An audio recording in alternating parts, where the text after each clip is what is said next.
Diálogo en Panamericana. Una producción del Departamento Periodístico de Panamericana en su mejor estilo.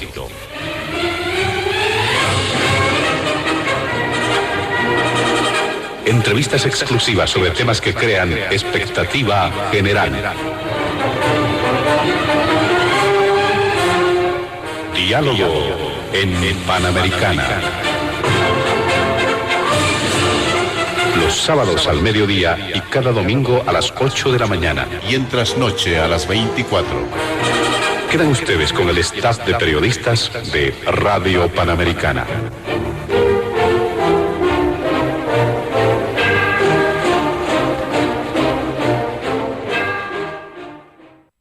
¿Cómo están, amigos de todo el país? Bienvenidos a Diálogo en Panamericana. Este fin de semana ya es habitual, vamos a estar abordando, al igual que en otras ocasiones, los temas que son parte de la agenda noticiosa de los días precedentes. Y obviamente en la agenda del programa hemos visto por conveniente incorporar algunos puntos precisamente que están marcando cierto nivel de polémica, de controversia, miradas adversas y también generan preocupación. En el primer punto del programa hemos visto por conveniente dar curso a las consideraciones respecto al trabajo que viene desarrollando la Asamblea Legislativa Plurinacional respecto al tema de la preselección de postulantes a cargos judiciales, a altos cargos judiciales. Ayer, viernes, se ha cerrado la etapa de verificación de documentos, luego de que el anterior fin de semana también concluyera una primera fase donde los profesionales abogados han llegado a las oficinas correspondientes a dejar la documentación. Se ha observado una depuración por encima del 60% más o menos de las personas que han quedado habilitadas respecto a esa cantidad inicial de 715 personas y las comisiones mixtas de Constitución y de Justicia Plural han estado trabajando precisamente en la verificación de los requisitos habilitantes y específicos hasta llegar a una fase donde el número precisamente de personas, de profesionales habilitados han quedado ya para continuar esta carrera hacia adelante. Se viene una breve etapa de impugnaciones y posteriormente va a continuar todo el proceso. Pero no solamente es este recuento, sino ha habido bemoles. El componente de equidad de género pone en peligro, todavía se dice, la continuidad de este proceso. Hay encima un amparo que ha sido presentado por un postulante al Tribunal Constitucional Plurinacional. ¿Será que este proceso tiene y llega a tener éxito debido hasta precisamente culminar con las elecciones propiamente dichas? ¿Qué elementos se han colocado en el escenario? Vamos a considerarlos acá en este primer punto del programa. El segundo punto tiene que ver con las tareas hacia el Censo de Población y Vivienda, que se va a realizar la siguiente semana, concretamente el siguiente sábado 23 de marzo. Ya se está tomando nota de todos los aspectos que deben ponerse a consideración, sobre todo desde la emisión de algunos autos de buen gobierno de parte de las distintas gobernaciones del país para poner a tono las restricciones debidas para la realización de esta consulta a nivel nacional. Obviamente existen también consideraciones sobre las características, la forma en cómo se ha desarrollado el trabajo previo para esta consulta nacional que va a tener muchos efectos. Aunque muchos dicen simplemente es un tema referencial, es un dato importante el de población y de vivienda que da lugar a muchas otras consideraciones posteriores. Y finalmente, en el último punto de diálogo en Panamericana, en tono también de reflexión, la labor que desarrollan las autoridades en distintos niveles para encarar la atención de emergencias. Es sabido que el tema de las intensas precipitaciones pluviales ha generado muchos problemas en distintas regiones del país. siendo La Paz, dice, el departamento que ha sido el más golpeado por estas lluvias. Nuestros invitados especiales, describimos estos puntos que son parte, reiteramos, de la agenda de diálogo en Panamericana. Nuestros invitados especiales, este fin de semana, ellos han participado de un sorteo previo para establecer el orden de participación. Por ello, le damos la bienvenida inicialmente al analista e investigador Joshua Bellot. También está junto a nosotros el diputado de Comunidad Ciudadana, Carlos Alarcón, y finalmente el analista Carlos Saavedra. Junto a ellos estaremos desarrollando la agenda de diálogo en Panamericana este fin de semana. Antes de iniciar con las primeras consultas en el programa, vamos a solicitar a nuestros amables invitados del fin de semana evitar emitir cualquier criterio que sea considerado de racismo o discriminación en el marco de las normas vigentes en nuestro país. Le damos la palabra inicialmente a Joshua Bellot para que pueda dar curso a sus criterios a propósito del primer punto de la agenda de diálogo en Panamericana. Este trabajo en el legislativo, ¿cómo lo ha visto? Adelante, bienvenido. José Luis, muchas gracias por la invitación a Panamericana, a hacer llegar un saludo a toda la extensa audiencia de la radio en todo el país y por supuesto también a nivel internacional, y quiero saludar también de manera especial a quienes nos acompañan hoy día en el panel, a Carlos Saavedra y también a Carlos Alarcón. A ver, bueno, como creo que la mayoría de la población sabe, estamos inmersos en un proceso para poder contar con las altas autoridades del Tribunal de Justicia, que lamentablemente han tenido pues un terrible retraso. El movimiento al socialismo no ha querido en realidad que se lleven a cabo estas elecciones. Por supuesto hay una pelea y se buscan culpables, pero creo que ante todo pues no ha existido una voluntad política, y esto está referido un poco al contexto muy especial en el que estamos viviendo. Hay una crisis o una sensación de crisis económica por parte de la población, hay conflictos políticos, sabemos que el movimiento al socialismo andan peleando o en pelea de perros y gatos ya durante muchos meses, y precisamente esta conflictividad en el país ha hecho que muchas cosas se retrasen y por supuesto se perjudique a la misma institucionalidad y por supuesto a toda la población. En el segundo punto vamos a conversar o analizar un poco este tema del censo, que tiene un retraso de 2 años y todavía sigue con tropiezos. Nos demuestra pues esta desinstitucionalización que ha ocurrido en el país, y por supuesto la elección judicial, si se lleva a cabo, ojalá de aquí a unos meses, tendría pues prácticamente un retraso de 6, 7, 8 meses, digamos, ¿no?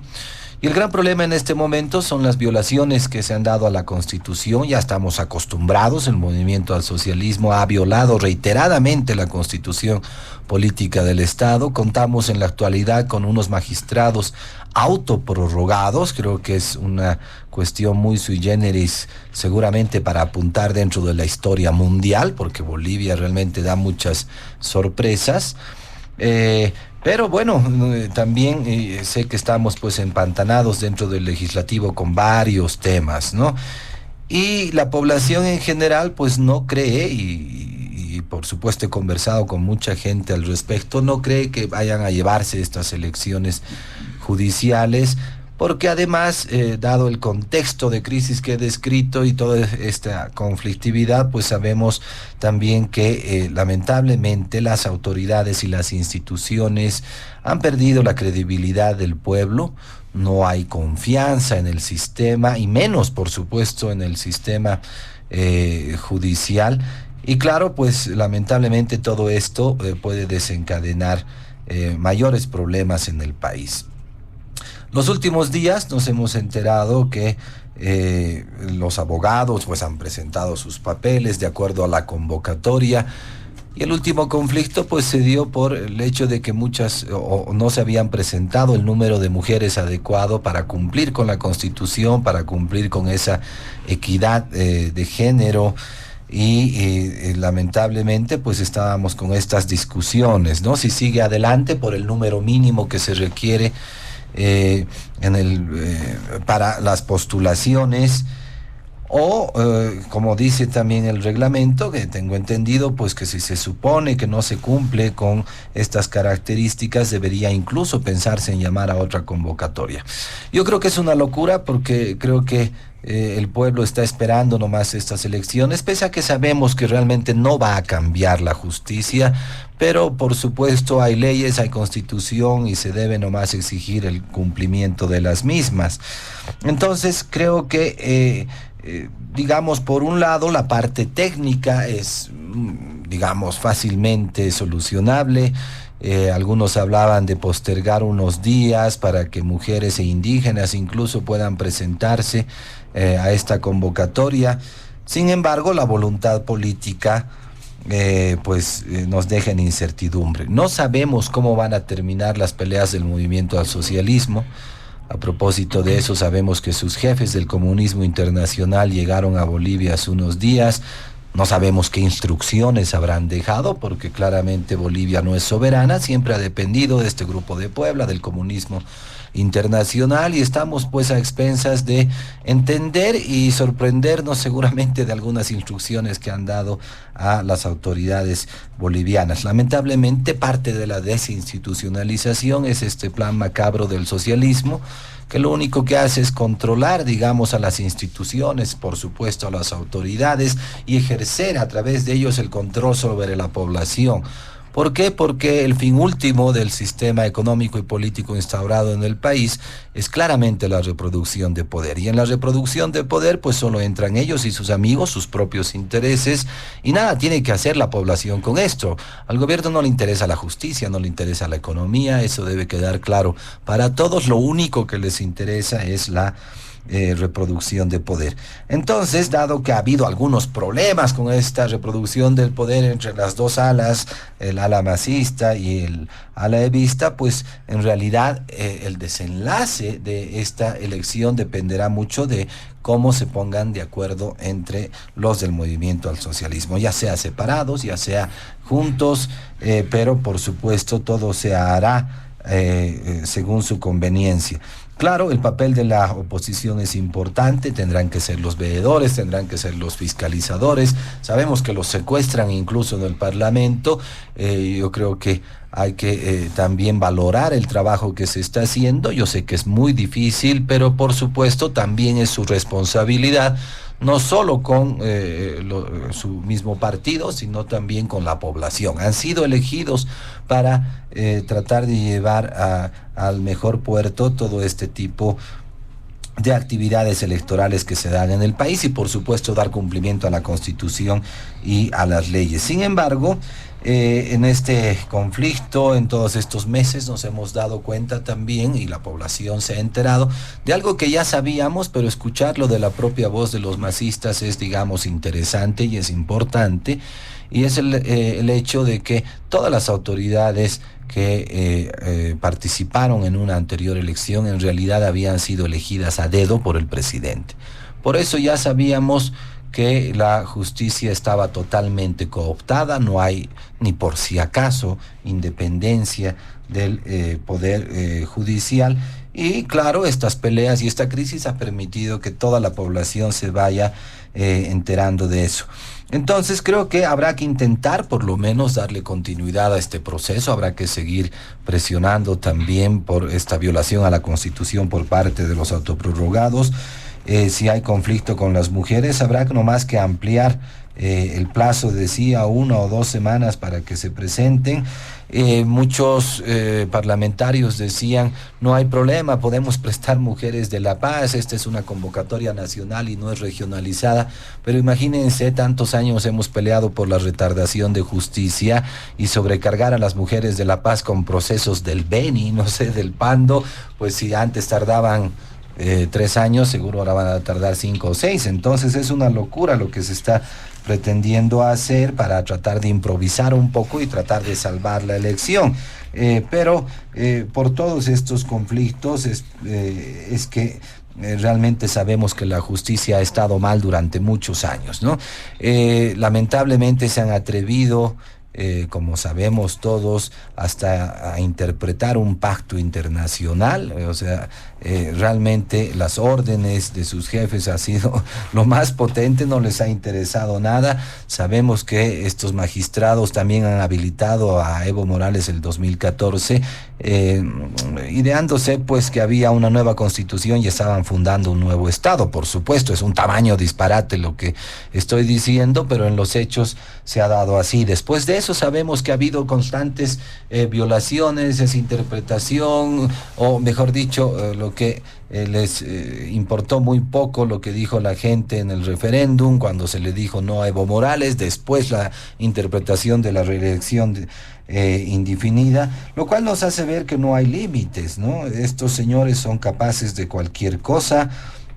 Y lamentablemente también por eso sabemos pues los grandes problemas que tienen los privados para solucionar sus demandas, acuden ante una justicia podrida, corrupta, y seguramente que pues tienen que sacar de sus bolsillos mucho dinero porque son capaces de todo. Entonces, lamentablemente la justicia, incluso si se llevara a cabo esta elección, no creo que vaya a cambiar. Lo que requerimos son reformas realmente estructurales. El pueblo ya está cansado de la justicia y bueno, entonces tenemos que buscar, digamos, un nuevo norte, y lamentablemente no creo que se vaya a dar con este gobierno. Decíamos que el modelo está diseñado para reproducir el poder, no tienen por qué soltarlo ahora, tendría que pasar algo realmente grave para que cambien de parecer, pero lo más seguro es que no. Y por supuesto, uno de los peores fracasos de la justicia, y es algo tan sencillo, digamos, es apenas un indicador,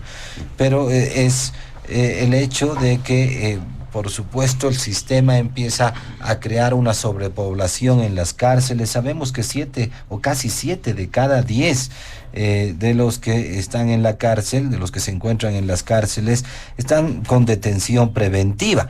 6 meses, 1 año, no sé, esto se va prolongando. Es la peor muestra de la violación a los derechos humanos, es un abuso de poder por parte del gobierno y por supuesto es parte de toda esta conflictividad en la justicia que hemos ido viviendo durante todos estos años. Muy bien. Gracias, José Luis. Muchas gracias, don Joshua Bellot. En esta su primera intervención en el programa, le damos la palabra ahora al doctor Carlos Alarcón, como diputado de Comunidad Ciudadana también, que seguramente nos va a dar mayores luces acerca de lo que supuso este trabajo en estas 2 primeras fases en el legislativo. Ahora entramos a la etapa de impugnaciones, pero de manera general, ¿qué supone todo este trabajo? Porque recordemos, han quedado truncas unas iniciativas. El año 2023 no se pudo realizar, producto de muchas acciones, muchos procesos que se habían colocado ante las propias autoridades judiciales, concretamente ante el Tribunal Constitucional, y ahora es posible que se presenten nuevos escenarios, nuevos frenos. ¿Qué dice usted? Adelante, doctor Carlos Alarcón. Muy buenas tardes, José Luis. Un cordial saludo para todo el equipo de Radio Panamericana, para toda la audiencia de la radio y también para quienes nos acompañan en el debate, Carlos Saavedra, analista, Joshua Bellot, analista también investigador. A ver, yo parto de la premisa de que el principal escollo para la elección judicial es Luis Arce Catacora, Iván Lima Magne y sus usurpadores judiciales y sus autoprorrogados. Desde el momento en que el gobierno y el presidente Arce perdió la mayoría parlamentaria en la Asamblea Legislativa Plurinacional, nunca tuvo la apuesta de llevar adelante de manera sincera, auténtica y verdadera una elección judicial. ¿Por qué iba a arriesgar un escenario donde iba a perder el control que ahora tiene secante, total, absoluto, vertical, de todas estas marionetas y peleles que tiene en el ámbito del órgano judicial a través de sus autoprorrogados y sus usurpadores judiciales? Y esto que te estoy diciendo está confirmado por 2 fuentes de información. por la propia CIDH, que en el último informe que ustedes ya lo han dado a publicidad en la radio, señala que estos magistrados judiciales siempre han dependido políticamente de estos últimos gobiernos que han estado de turno en el país. Eso lo dice la CIDH de manera clara y textual en el informe. Y segundo, los datos estadísticos. Tengo acá la última encuesta de Diagnosis, que entre otros medios se la ha publicado en Brújula Digital, y dice que entre enero y marzo de este año se ha dado una caída significativa en la aprobación del presidente Luis Arce de 42 a 38%. No estamos hablando de intención de voto, sino de imagen presidencial por la gestión de gobierno. Lo más preocupante de esta encuesta para el oficialismo es que entre los encuestados que tienen una imagen positiva del gobierno, ha caído la aprobación presidencial de un 87% a un 54%. Y quienes tienen una imagen negativa del gobierno solo dan un 21% de respaldo al presidente Arce. ¿Cuáles son las causas para esta caída vertiginosa de la imagen presidencial? Escasez de combustible, 54%. Escasez de dólares, 53%. Impedir el cese de magistrados autoprorrogados, 47%. Este es un dato extraordinario porque todos presumíamos que si había acá un costo en la imagen presidencial iba a estar como un último indicador, pero está en el tercer lugar en porcentaje de las causas de descrédito del presidente del Estado. Fíjense todavía qué indicadores van más abajo. No llegar a acuerdos en la Asamblea, 43%. Precios que suben, 40%. Es decir, que los autoprorrogados inclusive están en descrédito presidencial por encima de los precios que suben. Corrupción, 33%, y protección al narcotráfico, 31%.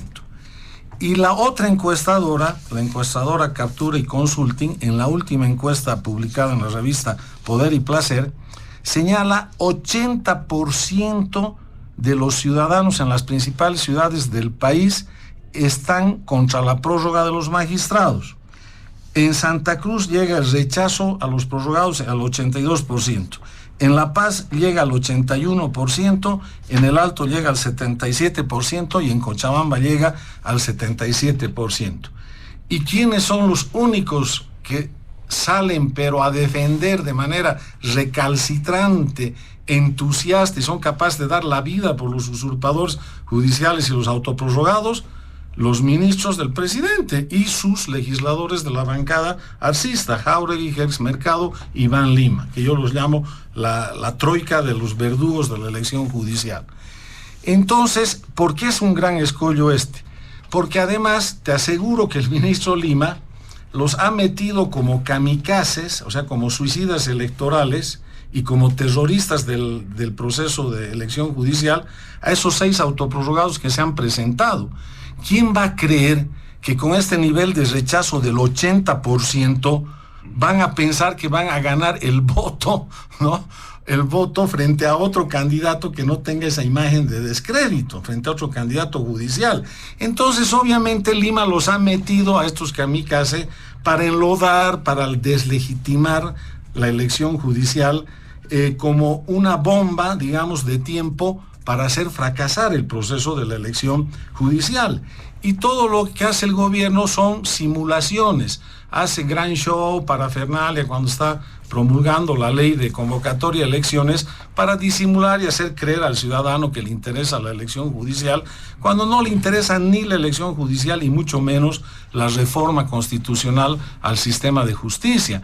Porque con sus prorrogados y sus usurpadores judiciales, el presidente Arce, de aquí a los 2 años que le quedan de gobierno, va a hacer y deshacer lo que le venga en gana en cuanto a temas electorales, en cuanto a temas económicos, en cuanto a temas políticos institucionales. Con estos prorrogados, que son el suprapoder dentro del Estado, manejado por Arce Catacora, porque estas son sus marionetas, están por encima del Tribunal Supremo Electoral.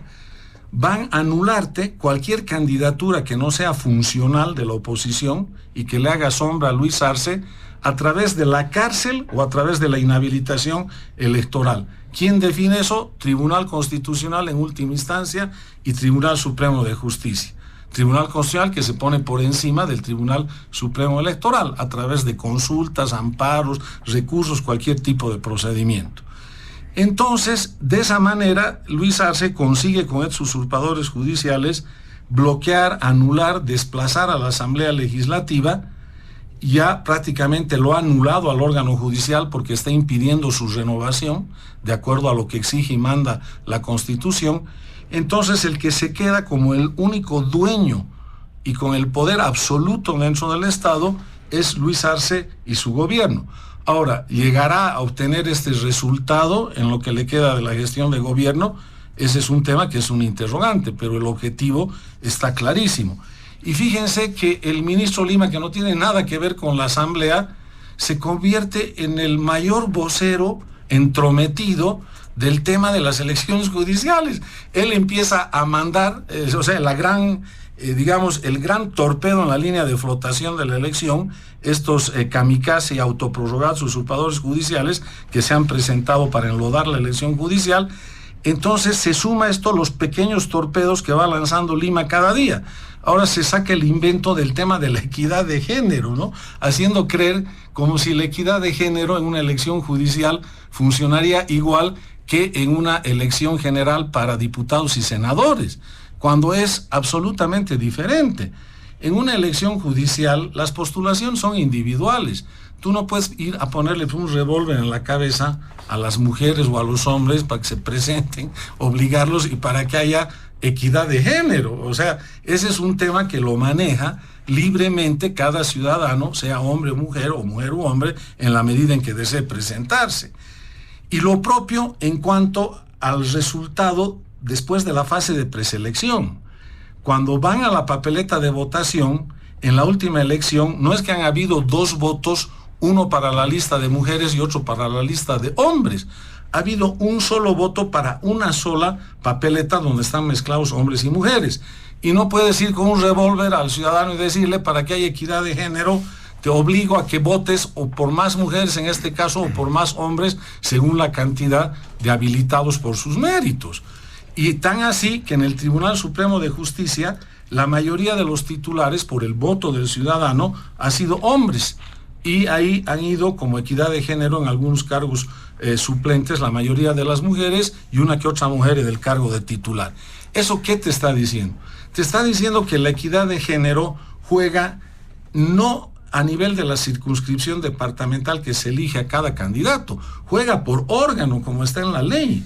Es decir, la equidad de género es del conjunto de los que estás habilitando por mérito para cada órgano. Y si ahí hay una equidad de género, entonces el proceso tiene que seguir adelante y ya definirá el voto cuál va a ser el mejor candidato a juez independientemente de su género. Entonces, todas estos torpedos teledirigidos que manda el ministro, además con una pose de monaguillo y de inocente, ¿no? Porque esa es su pose para hacer creer que es el gran jurista del país, lo hace porque lanza torpedos y torpedos y torpedos para tirar abajo las elecciones judiciales, porque no quieren las elecciones judiciales, ni quieren la reforma constitucional para cambiar a fondo, en la preocupación de Jouza, el sistema judicial. Y esa es otra recomendación además en el informe de la CIDH, porque tienen ese control total y absoluto. Entonces, si el gobierno pierde a sus usurpadores judiciales, si pierde a sus prorrogados, se siente pues como una mesa sin una pata, cojo. Se siente que está prácticamente al borde del precipicio porque necesita a estos usurpadores judiciales, especialmente en estos 2 tribunales, que son el Constitucional y el Tribunal Supremo de Justicia, para hacer turumba en el país estos próximos 2 años. Si se quedan estos usurpadores judiciales, ningún voto de nosotros ni de cualquier ciudadano va a estar bajo buen resguardo. Ningún candidato que verdaderamente le haga frente a Luis Arce Catacora va a poder considerarse un candidato consolidado para disputar en la competencia electoral del 2025. Y lo que nos llama la atención es que el presidente del Senado, ustedes saben que viajó el vicepresidente del Estado a Europa una semana, había una resolución que la preparó y la presentó Comunidad Ciudadana de cesación de los prorrogados como un mecanismo alternativo a las dos leyes 073 y 075 que también buscan como objetivo cesar a los autoprorrogados. Esta resolución pasó por la aprobación de la comisión mixta por más de 2/3 de votos en esa comisión de las 3 fuerzas políticas, o sea, Comunidad Ciudadana, Creemos y el lado Evista. Y resulta que el presidente del Senado, pudiendo haber convocado esta semana esa sesión para tratar esa resolución y mandarlos a su casa a los autoprorrogados, no ha convocado a la sesión.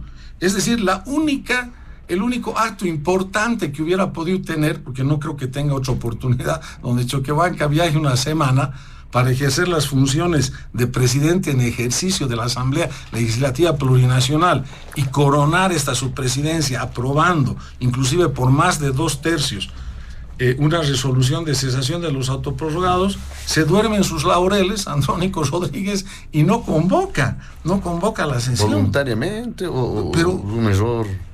Yo no sé cómo interpretar eso, por lo menos tendrá que explicar a la gente del lado de ellos que hicieron tantos bloqueos y cosas reclamando este tema específicamente, no solo de elección judicial, sino de que se vayan a su casa los prorrogados. El levismo tenía entonces en sus manos la posibilidad de mandar a sus casas a los autoprorrogados, así puede Por entender, supuesto, no lo hizo. Así de sencillo, o para cualquier otra ley, o para cualquier otra ley, no solo para los autoprorrogados, aunque sea que convoque para tratar la ley del cine, ¿no? Alguna ley, algo, la Asamblea Legislativa no ha convocado para nada. Entonces Choquehuanca feliz, había Europa una semana, debe estar paseando, inclusive aprovechando hacer su turismo, etcétera, y por ahí con esto se va a atrever a meterle la próxima 2 semanas o un mes, porque no pasa absolutamente nada con este presidente en ejercicio que debería haber legal y legítimamente convocado para tratar la resolución de cesación de los prorrogados. Muy bien, muchas gracias, doctor Carlos Alarcón. ¿Qué dice el analista Carlos Saavedra también en este primer punto del programa? Adelante. José Luis, primero que nada un saludo a toda la audiencia de Panamericana, un saludo también a quienes comparten panel el día de hoy, a Carlos Alarcón, a Joshua Bellot. A ver, son temas importantes los que vamos a hablar hoy día, pero que tenemos que leerlos bajo un común denominador. Y ese común denominador es el contexto político en el que estamos. No podemos entender el tema de las elecciones judiciales si no entendemos el contexto político. No podemos entender el tema del Censo Nacional de Población y Vivienda si no entendemos el contexto político. No podemos entender hasta algo que debería estar por encima de la política, como la atención a emergencias y desastres naturales, si no es que entendemos el contexto político. ¿Y cuál es el contexto político en el cual nos estamos desenvolviendo hoy? Estamos, lamentablemente, hace mucho tiempo, Bolivia es el país donde la política nunca duerme. Y la política nunca duerme y se electoraliza este país faltando 3-4 años para la próxima elección nacional, porque hay actores que están desesperados por o tomar el poder o por retomar el poder. Y estos actores ponen sus intereses mezquinos por delante de los intereses de lo común. Hay actores políticos que pueden incendiar el país para después gobernar, aunque sea las cenizas de un país. Hay actores políticos que pueden destruir, derrumbar el país para gobernar sus ruinas. Y eso es muy complejo, ¿no? Nos estamos acostumbrando a que la política es el arte de la destrucción de la institucionalidad, de la destrucción del gobierno, ya sea a nivel nacional, a nivel subnacional, ¿no? Aquí lo que importa es destruir. Y en esa su lógica tan mezquina de hacer política, entienden que absolutamente todos los temas tienen que dinamitarse, que absolutamente todos los temas son un pretexto para exacerbar a la sociedad, para exacerbar odios. Y entienden que todos los temas son pretextos para tener el control del poder. En estos extremos de la política, y para decirlo además de manera textual y con nombres y apellidos, está por un lado, por ejemplo, el expresidente Morales, que ha decidido, como sea, retomar el poder, y si tiene que incendiar el país, lo va a hacer. Otro actor político que tenía esa lógica absolutamente destructiva, polarizante, es Luis Fernando Camacho, ¿no? Que estaba dispuesto a sacrificar a su pueblo 40, 50 días con tal de vencer una pulseta política. Ellos son la materialización de estos extremos de la política, que muchas veces cuentan con la concomitancia de otros actores que deciden entrar a ese juego, que tanto daño le hace a la gente. Porque no hay que pensar que cuando se genera un ataque se hace daño a un gobierno, se hace daño a una autoridad, se hace daño al pueblo. A estos actores no les interesa dañar la economía, la institucionalidad, con tal de, en su lógica, posicionarse políticamente. Hay políticos a los que no se les ha escuchado una propuesta, no se les ha caído una idea. Lo único que nos han dado, y lamentablemente no son todos, pero nos han dado espectáculos vergonzosos en el lugar que debería ser por excelencia de donde salen los grandes acuerdos, de donde salen las grandes iniciativas, de donde se hace política, como es la Asamblea Legislativa Plurinacional. Hay algunos actores que han reducido la Asamblea Legislativa Plurinacional a un vergonzoso espectáculo de patadas, de puñetes, de gritos, de show político, que no le hace nada bien al país. Entonces, en esta lógica, lo que necesitamos entender es que por este contexto de hiperpolarización, absolutamente todos los temas y la elección de autoridades judiciales no es una excepción. Recopilemos lo que ha pasado en un pasado no muy lejano. La ley de legitimación de ganancias ilícitas. Más allá de cualquier postura personal, ¿está mal que tengamos una ley de legitimación de ganancias ilícitas? ¿Está mal? ¿Seríamos el único país en tenerlo? Muchas veces no se piensa con racionalidad, ¿no? Yo creo que hubiera sido muy importante para combatir problemas tan graves como el narcotráfico u otras ganancias que no se generan en el marco de la ley. Grandes contrabandistas, como etcétera. Se ha generado un tremendo problema del Censo Nacional de Población y Vivienda. Después de que hubo un acuerdo, de que hubo un diálogo en el Consejo Nacional de Autonomías, donde se definió una fecha posterior, un actor político, en ese caso el gobernador que actualmente está suspendido, Luis Fernando Camacho, ha paralizado no solo Santa Cruz, sino el país durante prácticamente 40 días, 36 días, ¿no? El otro tema que ha sido parte de esta polarización política, cuando se ha dicho que se ha generado, si quieren, una línea doctrinal a partir de la cual la reelección indefinida no es un derecho humano, ¿no? Hemos conocido otra vez la furia en las calles de Evo Morales. ¿Para qué?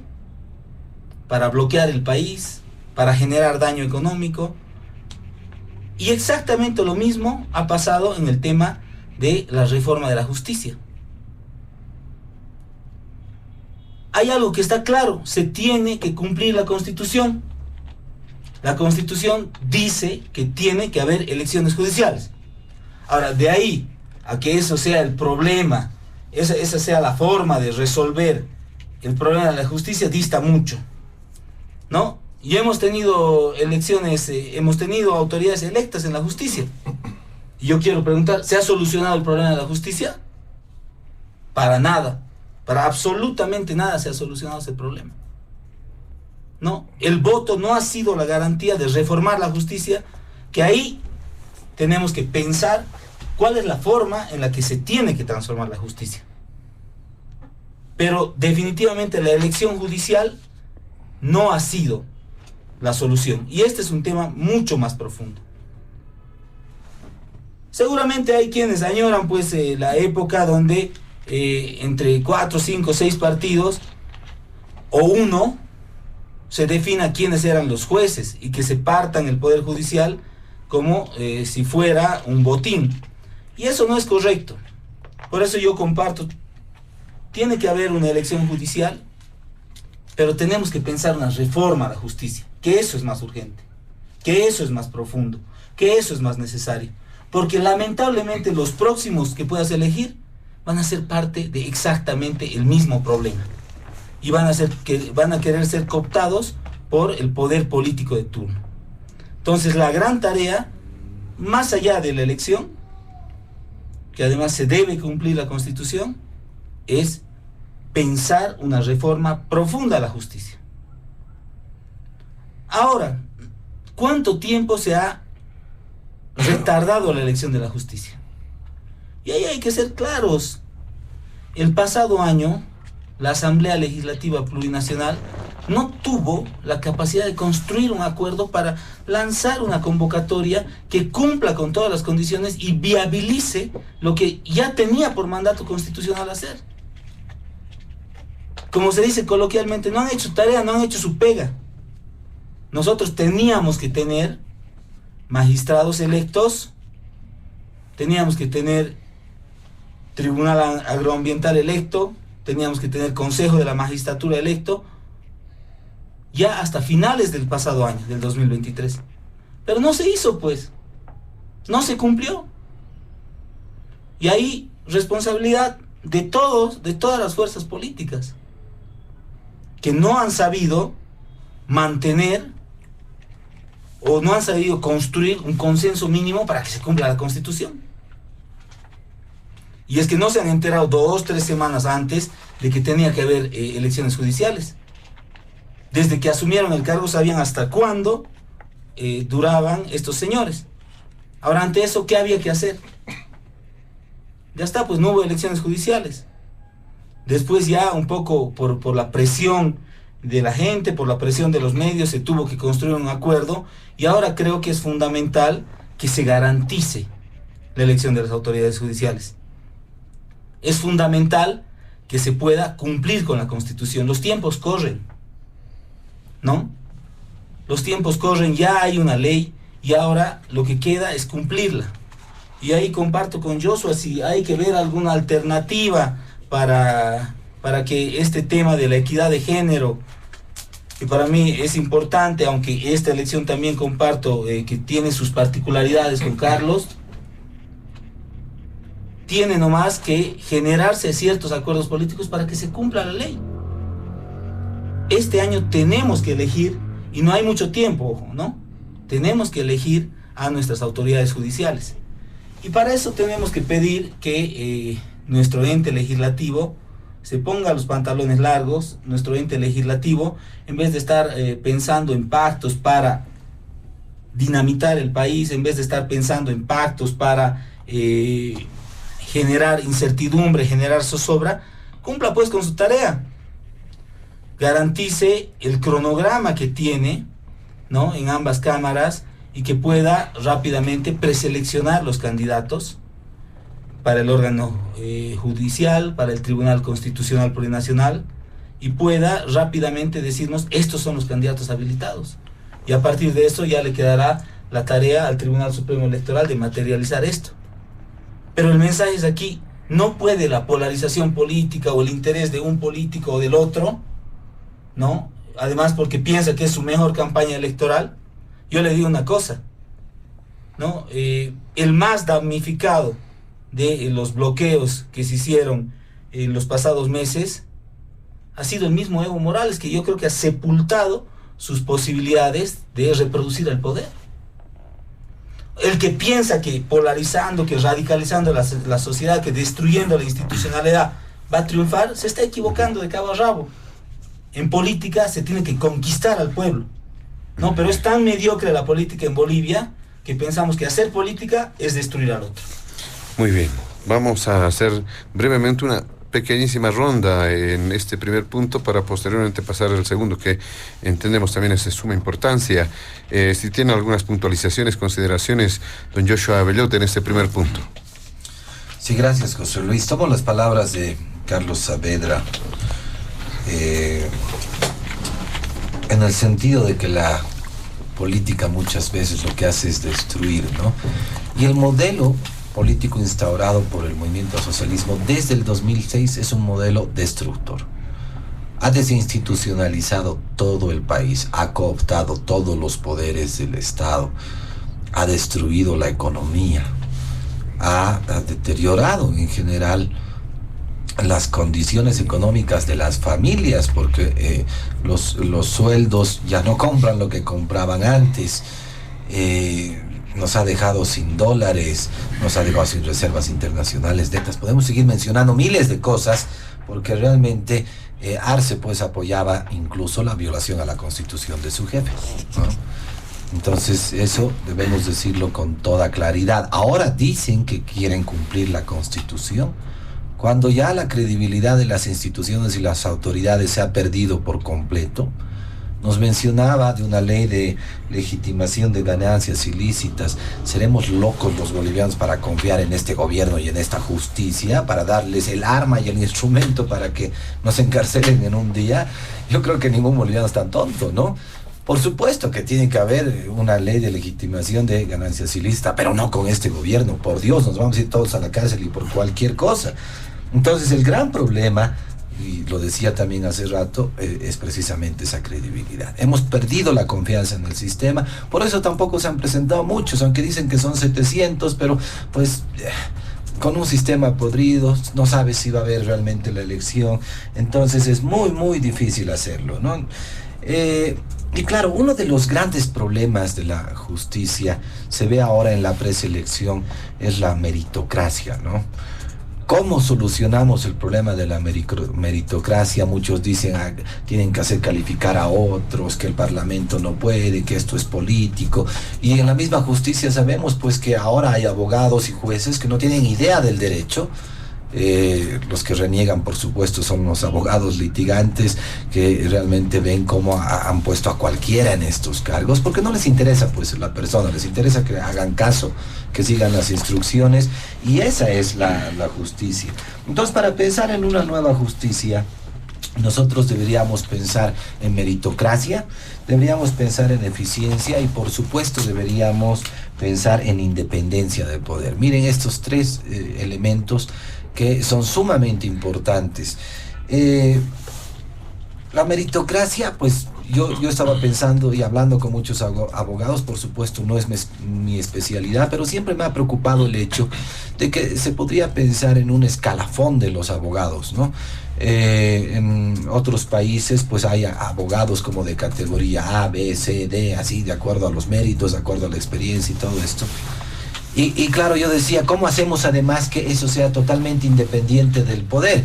Y conversando con algunos decía, se nos ocurrió que podríamos contratar, y miren esto, podría haber una ley especial, contratar a una empresa privada, que por supuesto dependa del Estado y haga un servicio al Estado y haga un escalafón de todos los abogados, cosa de que esta calificación sea totalmente independiente, ¿no?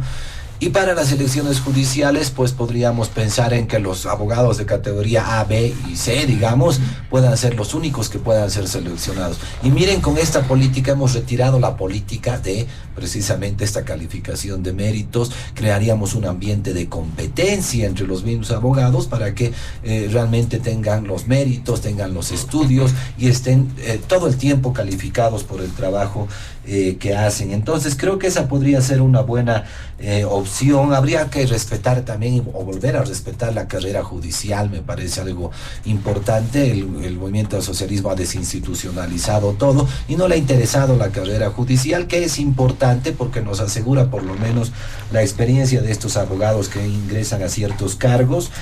Algo interesante, las cárceles deberían ser de administración privada. En varios países se ha hecho esto.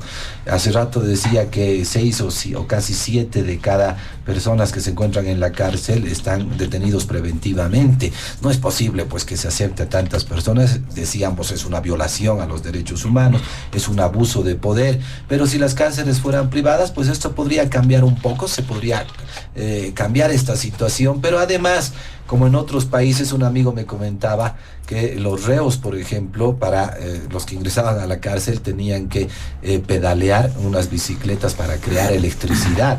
Entonces tenían turnos todos los reos, creaban electricidad y esa electricidad por supuesto servía para la población. Entonces, miren, hay muchas cosas que en realidad se puede hacer, pero debemos pensar con mucha claridad esto, porque primero, ahora no se van a cambiar las cosas. El MAS no es un partido demócrata, no le interesa cambiar la justicia, no le interesa cambiar nada, lo que le interesa es tener todo en su poder, y decía, pues lamentablemente estamos cooptados por el comunismo internacional, el país no es soberano, y ojalá el 2025 entonces pensemos en cambiar este régimen, porque es la única manera de cambiar no solo la justicia, sino también la economía y el modelo económico y político en general.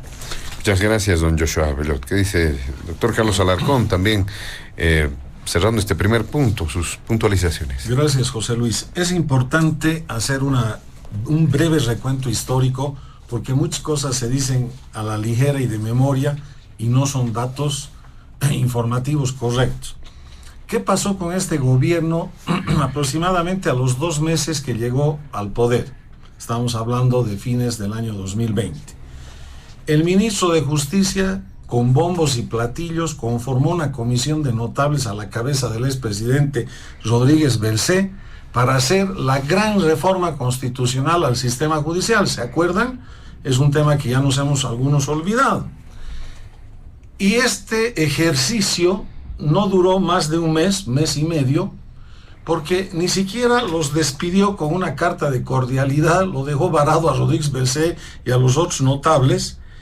Le jalaron la oreja de su propio partido, y resulta que el primero en retroceder totalmente al gran acuerdo nacional para cambiar la Constitución fue el ministro de Justicia y el presidente Arce, cuando era compromiso de campaña con el pueblo y con el país del presidente Arce de hacer esa reforma constitucional.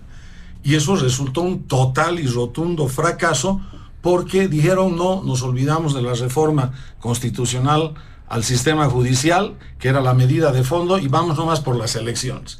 ¿Quién hizo eso? El gobierno. ¿Culpable? El gobierno. Más bien hay nada que ver con eso la oposición.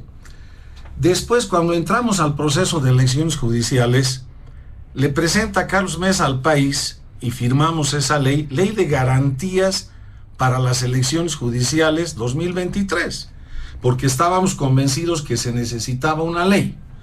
¿Qué es lo que hace en ese momento el oficialismo, que estaba unido, los evistas unidos con los arcistas?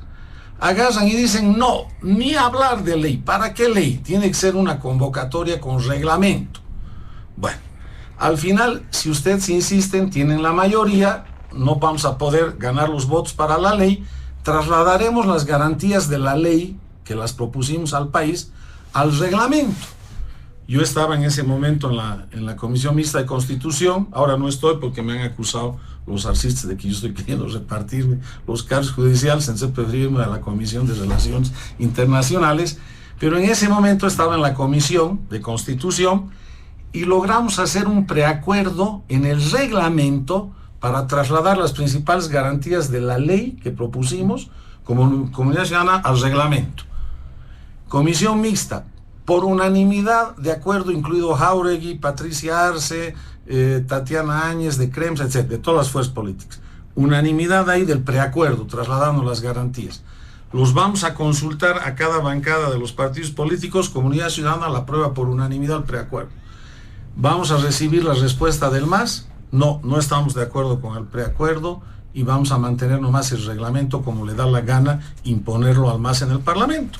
Y así nació la primera convocatoria, con un reglamento hecho a la semejanza y medida del oficialismo, del gobierno y de todo el MAS para repartirse a los magistrados judiciales.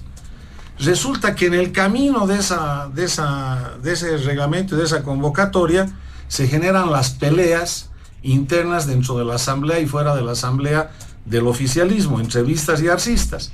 Entonces ahí se le ocurre la genial idea a Iván Lima: no, pues ahora ya para qué vamos a apostar a la elección, porque vamos a perder el control del órgano judicial. Ahora tenemos que bombardear la elección, la tenemos que hacer caer.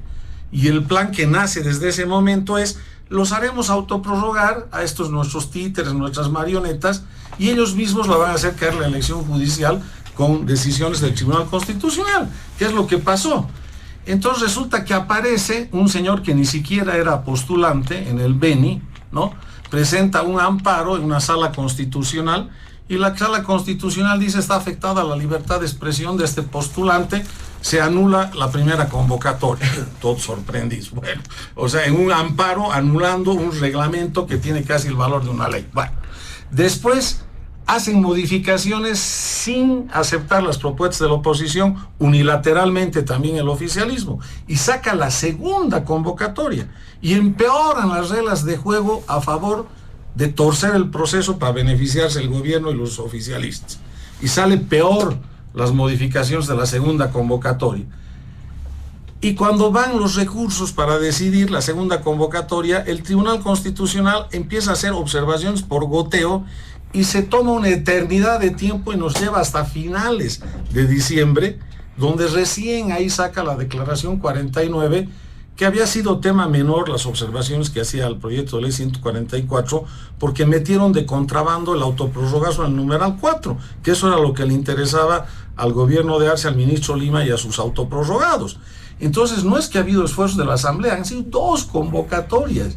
Nunca en la historia de Bolivia 2 convocatorias, ni del anterior Congreso Nacional, ni de esta Asamblea se habían venido abajo por decisión de los propios interesados que querían autoprorrogarse con conflicto de intereses y en beneficio propio.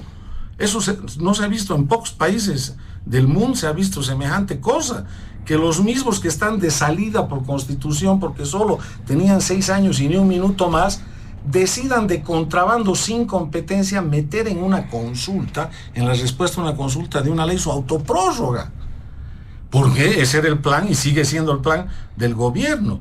Entonces cuando se dice no ha hecho nada, la Asamblea se ha dormido, no, ha hecho el oficialismo todo mal para llevar las cosas al estado donde han llegado, porque nunca ha sido la apuesta real y de fondo, tanto de los en ese momento arcistas y evistas, llevar adelante una elección bajo una ley como la que planteó Comunidad Ciudadana. ¿Y qué dicen después los autoprorrogados cuando sacan al final prácticamente del mes de diciembre la autoprórroga? Tenían que haber hecho una ley por 2/3. Pucha, Comunidad Ciudadana no planteó eso desde marzo del 2023, presentó una ley con firma y todo oficial, y resulta que en diciembre nos vienen a decir, para justificar su autoprórroga, lo que nosotros dijimos desde marzo. Pero ¿cuál era la trampa? Que ley con 2/3 en ese escenario de división del oficialismo era prácticamente imposible, faltando días para que llegue el fin de año. Ese fue el cálculo avieso, perverso de los autoprorrogados. No es que era una medida de democracia, qué belleza, una ley que tenga los 2/3, era otra maniobra ladina, deliberada, para tirar abajo la elección judicial. Entonces, eso es lo que ha ocurrido en la historia de este proceso, y eso es importante que el ciudadano lo conozca. Muy bien, gracias, doctor Alarcón. Don Carlos Saavedra, para finalizar este primer punto. Bueno, lamentablemente, el resultado final es que no ha habido elecciones judiciales en su tiempo, ¿no? Y hemos escuchado acusaciones de uno y de otro lado, hemos escuchado argumentos de uno y de otro lado, pero como se dice coloquialmente, como en el cacho, pues lo que se ve se anota, y lo que se ha visto es que no ha habido elecciones judiciales, porque se ha dinamitado la posibilidad de construir un acuerdo, porque hay una lógica de hacer política que quiere destruir todo, porque que piensa que al destruir la institucionalidad destruye al adversario político. Y cuidado, nos quedemos atrapados en esta lógica polarizante que hay en la política. Porque yo puedo compartir, todos tienen derechos democráticos. Y todos pueden proponer, aunque no lo compartamos, absolutamente todos los planteamientos. Puede haber quienes propongan estatizar totalmente el país, quienes propongan privatizar absolutamente todo, quienes propongan el control total de los recursos naturales, quienes propongan vender todos los recursos naturales. Perfecto. Puede haber todo, es parte de la libertad democrática que eso puede ocurrir. Es un derecho democrático plantearlo. Pero ahí, como decía Joshua, tiene que haber credibilidad. Pero hay un apunte. La credibilidad se las gana en las urnas. La credibilidad se la gana en las urnas. Y si alguien quiere tomar control del poder, no es dinamitando a todas las acciones que haya. Si yo no creo en una ley de legitimización de ganancias ilícitas, bueno, pues tomaré control del poder, organizaré mi partido político, venceré en las urnas. No podemos entrar en la lógica de decir, bueno, si no ha salido el candidato que a mí me gusta o la línea política que yo creo, me voy a oponer a todo y voy a destruir todo. Yo no creo en eso. No creo que pueda haber esa lógica de decir, bueno, voy a cumplir la ley solo cuando sea el candidato que me haya gustado, el que ha salido electo. Ser demócrata es tener que respetar la decisión de los demás. No puedo entrar en la lógica de, si no gana mi candidato, me voy a arrodillar en un cuartel para que no entre. Creo que esa lógica polarizante está destruyendo el país. Y creo que esa forma de pensar la política es muy compleja y está presente, ¿no?, lamentablemente, en prácticamente todas las fuerzas políticas, donde no todos piensan así, pero lamentablemente los que tienen más histrionismo, los que tienen más participación, y pareciera que los que tienen más peso político terminan siendo estos radicales que pueden destruir propuestas de ley que pueden ser importantes para la gente, que pueden destruir un censo que puede ser importante para la gente, que pueden destruir una elección de autoridades judiciales que puede ser importante para la gente. A eso nos están llevando. Y creo que hay que hacer una reflexión profunda, ¿no?, de cuál es el camino. Porque después cualquier iniciativa que se tenga, porque no es con quien comulgo políticamente, hay que destruirla.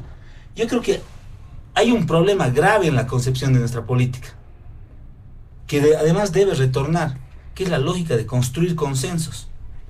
Si hoy usted construye un consenso con alguien que no es de su partido, es un traidor, todos los adjetivos calificativos. Cuando la política muchas veces es el arte de construir consensos, y eso no se está logrando.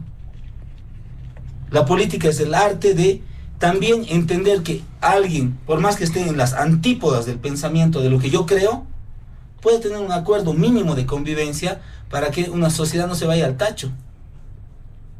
Pareciera que nos encanta aplaudir, ¿no?, el desastre del otro, cuando en vez de eso somos incapaces de construir puentes, de construir consensos y construir una convivencia mínima que es necesaria para nuestro país. Muy bien, muchas gracias. Le damos también a don Carlos Saavedra. Nos vamos al segundo punto de diálogo en Panamericana, y este se vincula con todas las tareas que se han desarrollado hacia el censo de población y vivienda. También esta tarea, esta consulta, surge por medio de presiones. Luego de muchos conflictos, el famoso paro de 26 días en Santa Cruz, por ejemplo, muchos dicen ha sido el detonante. El censo debía realizarse cada 10 años según la norma. Debía ser el 2022, posteriormente 2023, pero al final se ha viabilizado y será la siguiente semana, el 23 de marzo, justo en el Día del Mar. Seguramente existen varias consideraciones por lo que se hizo, no se hizo, y sobre todo para que la gente sepa un poco cuál va a ser el efecto, ¿no es cierto?, en términos quizá políticos, económicos fundamentalmente. ¿Qué dice don Joshua Bellot en este segundo punto del programa? Adelante. Gracias, José Luis. Solo un pequeño apunte, ¿no? A veces se cree realmente que los partidos que han ganado elecciones y que tienen un 55% de memoria nos restriegan en la cara todos los días eso, ¿no? Creen que pueden hacer lo que les da la gana con el país, ¿no? Y creo que esa es la mentalidad que debe cambiar, porque lamentablemente eso es pues lo que ha ocasionado problemas durante todos estos años. Y no estoy hablando del racismo, estoy hablando del masismo, que es exactamente lo mismo. El modelo no ha cambiado, la forma de pensar no ha cambiado. Y claro, es fracaso tras fracaso, y tampoco les interesa mucho, ¿no? Porque como nos han dicho también, al final entran a elecciones y ganan, pues, y si no ganan limpiamente hacen fraude, pues punto, ¿no ve? Las cosas parecen más sencillas de lo que en realidad a veces pensamos. Por supuesto, este tema del censo es pues otro de los tremendos fracasos del modelo, es un fiasco. El INE es la demostración de la desinstitucionalidad, de la incapacidad que tenemos en el país. No hemos podido hacer un censo en su debido momento, porque tampoco les interesaba, eso debe quedar claro, ¿no? Las connotaciones del censo son varias en realidad, ¿no? Cuando uno cuenta la población, por ejemplo, puede contar y comparar esta población con el padrón electoral. y sabemos que muy probablemente no coincida. Hay estudios que respaldan, yo mismo he verificado varias cifras, así que por ese lado es un tema complicado, cuando las soluciones tampoco son tan difíciles. Muchos nos dicen, incluso para esta elección judicial vamos a un biométrico y ya, pero el gobierno no va a tener plata para comprar eso, porque tiene plata para cualquier cosa, hasta para un satélite que no sirve, con el cual, por ejemplo, se podía hacer una cartografía para el censo, pero claro, lo que les convenía era la repetidora de televisión para poder llegar a todos mintiendo, ¿no? Para que todo el pueblo se crea las mentiras de nuestros gobernantes. Entonces, otra vez, el censo es un instrumento que realmente nos permite, digamos, no solo planificar lo que debe hacer el Estado, sino ante todo tener una radiografía que nos pueda servir a todos los bolivianos. Nos puede servir para comparar esos indicadores, ¿verdad? Indicadores de salud, de educación. Aunque obviamente debemos pensar en un futuro en que los censos deben también ser dejados atrás, porque el manejo de los datos, el Big Data que se llama, debería ser constante. En países vecinos uno tiene las estadísticas, por ejemplo, de educación pormenorizado, hasta por persona, por niño que va a clases de manera mensual, y el Uruguay, por ejemplo, sabía que tenía datos diarios de cómo se comporta su educación. Entonces, repito, los censos deberían ser dejados de un lado. En Bolivia todavía no sirve porque lamentablemente no hemos avanzado en términos tecnológicos para tener estos datos en disponibilidad de todos los bolivianos. Pero bueno, hablábamos, se mencionaba también el tema de límites, José Luis. Este es otro de los temas no resueltos, ¿no? Además, nunca le convino arreglar este tema de límites. Hay todo un procedimiento administrativo. Estos últimos días entre Santa Cruz y el Beni se estaban peleando. Y bueno, los pobladores y no sé quiénes más han decidido que esa población pertenezca a Santa Cruz, como si ellos tendrían la potestad de decidir solo de esa forma, o el INE pueda aceptar la solicitud y diga, bueno, ya pues como han quedado y ahí hay consenso, entonces mejor asignamos esa población a Santa Cruz, ¿no? Entonces hay, repito, todo un procedimiento administrativo. Hace más de un año hemos propuesto, por ejemplo, lo que se debería hacer, ¿no? Asignar un código cero, un código neutral, que permita que después del censo, y si se solucionan los límites, pues se pueda ya, digamos, enumerar o que una población vaya a un lado o a otro lado de los departamentos. Ese es un tema de muchos años, ¿no? Todos los departamentos con sus vecinos y al interior de los departamentos hay problema de límites y lamentablemente, pues obvio, no se quiere resolver este problema. Pero fuera de estas connotaciones, los datos, los límites, creo yo que lo que sí va a conflictuar al país muy pronto va a ser precisamente este tema del pacto fiscal, ¿no? Un pacto fiscal que tiene muy pocas similitudes con lo que se discutía en el anterior censo, cuando Bolivia estaba atravesando una etapa donde había gas, donde las exportaciones de gas nos reportaban mucho dinero.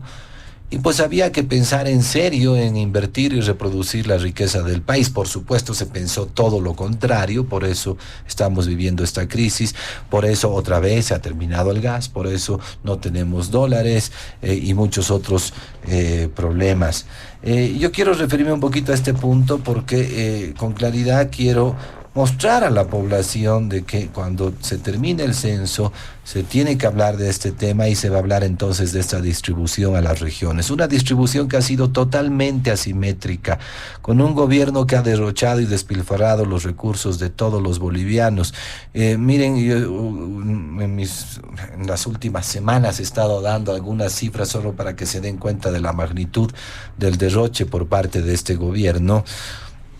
Comparaba, por ejemplo, las transferencias a todos los municipios, 339 municipios, 11 universidades y 9 gobernaciones, con datos del 2002, porque no se ha cerrado el balance del 2023 todavía, solo hasta el primer semestre. Miren, con estos datos, esta transferencia ha alcanzado a un poquito más de 20.000 millones de bolivianos. Si yo comparo esta cifra con solo el gasto corriente, no con todo el presupuesto, solo el gasto corriente de las empresas públicas, esto alcanza a el mismo 2022 a 62.000 millones de bolivianos. ¿Qué quiere decir esto? 75 empresas públicas solo en el gasto corriente gastan 3 años de presupuesto de todos los municipios, gobernaciones y universidades del país. Imagínense este terrible disparate, o sea, ya esto es el colmo. El derroche y el despilfarro realmente ha sido lamentable en Bolivia. Y claro, ya lo había dicho alguna vez José Luis, porque mi anterior comparación hace algunos meses era de precisamente estos gastos corrientes de las empresas públicas contra salud y educación. Y claro, salud utilizaba 25.000 millones de bolivianos, educación también, y entonces 75 empresas públicas que contrataban a 20.000 trabajadores utilizaban más presupuesto que salud y educación, que debían, por ejemplo, pagar a 27.000 médicos, 30.000 enfermeras, mantener 5.000 establecimientos de salud, 180.000 ítems de maestros, 15.000 establecimientos educativos, y resulta que las empresas públicas gastaban 12.000 millones de bolivianos más. Esto nos explica por qué el país está mal.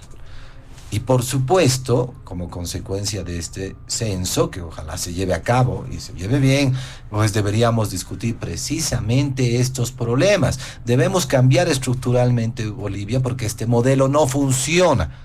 Nunca ha funcionado este modelo. Lo que pasa es que como había platita se mantenía una sensación de auge, todo el mundo estaba más o menos tranquilo, pero si no inviertes y solo gastas, pues por supuesto, imagínense una familia que no haga reproducir su dinero, que solo gaste, pues se le va a acabar en algún momento.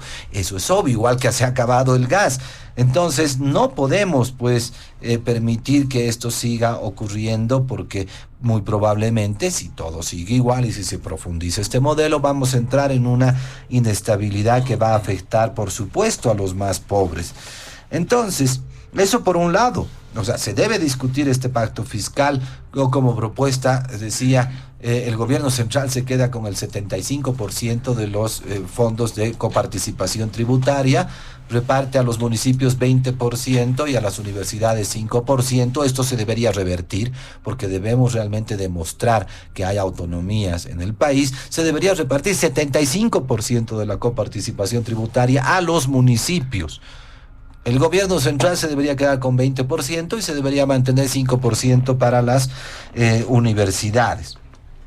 Pero bueno, podemos hablar ampliamente del pacto fiscal, solo quería dar un pincelazo de ideas, pero lo otro importante es que lamentablemente, y otra vez tiene que ver esto con la credibilidad, cuando tengamos los resultados reportados por el INE, yo no creo que nadie confíe en esos resultados. Qué pena decirlo, pero si el país está desinstitucionalizado, el INE es pues un horror.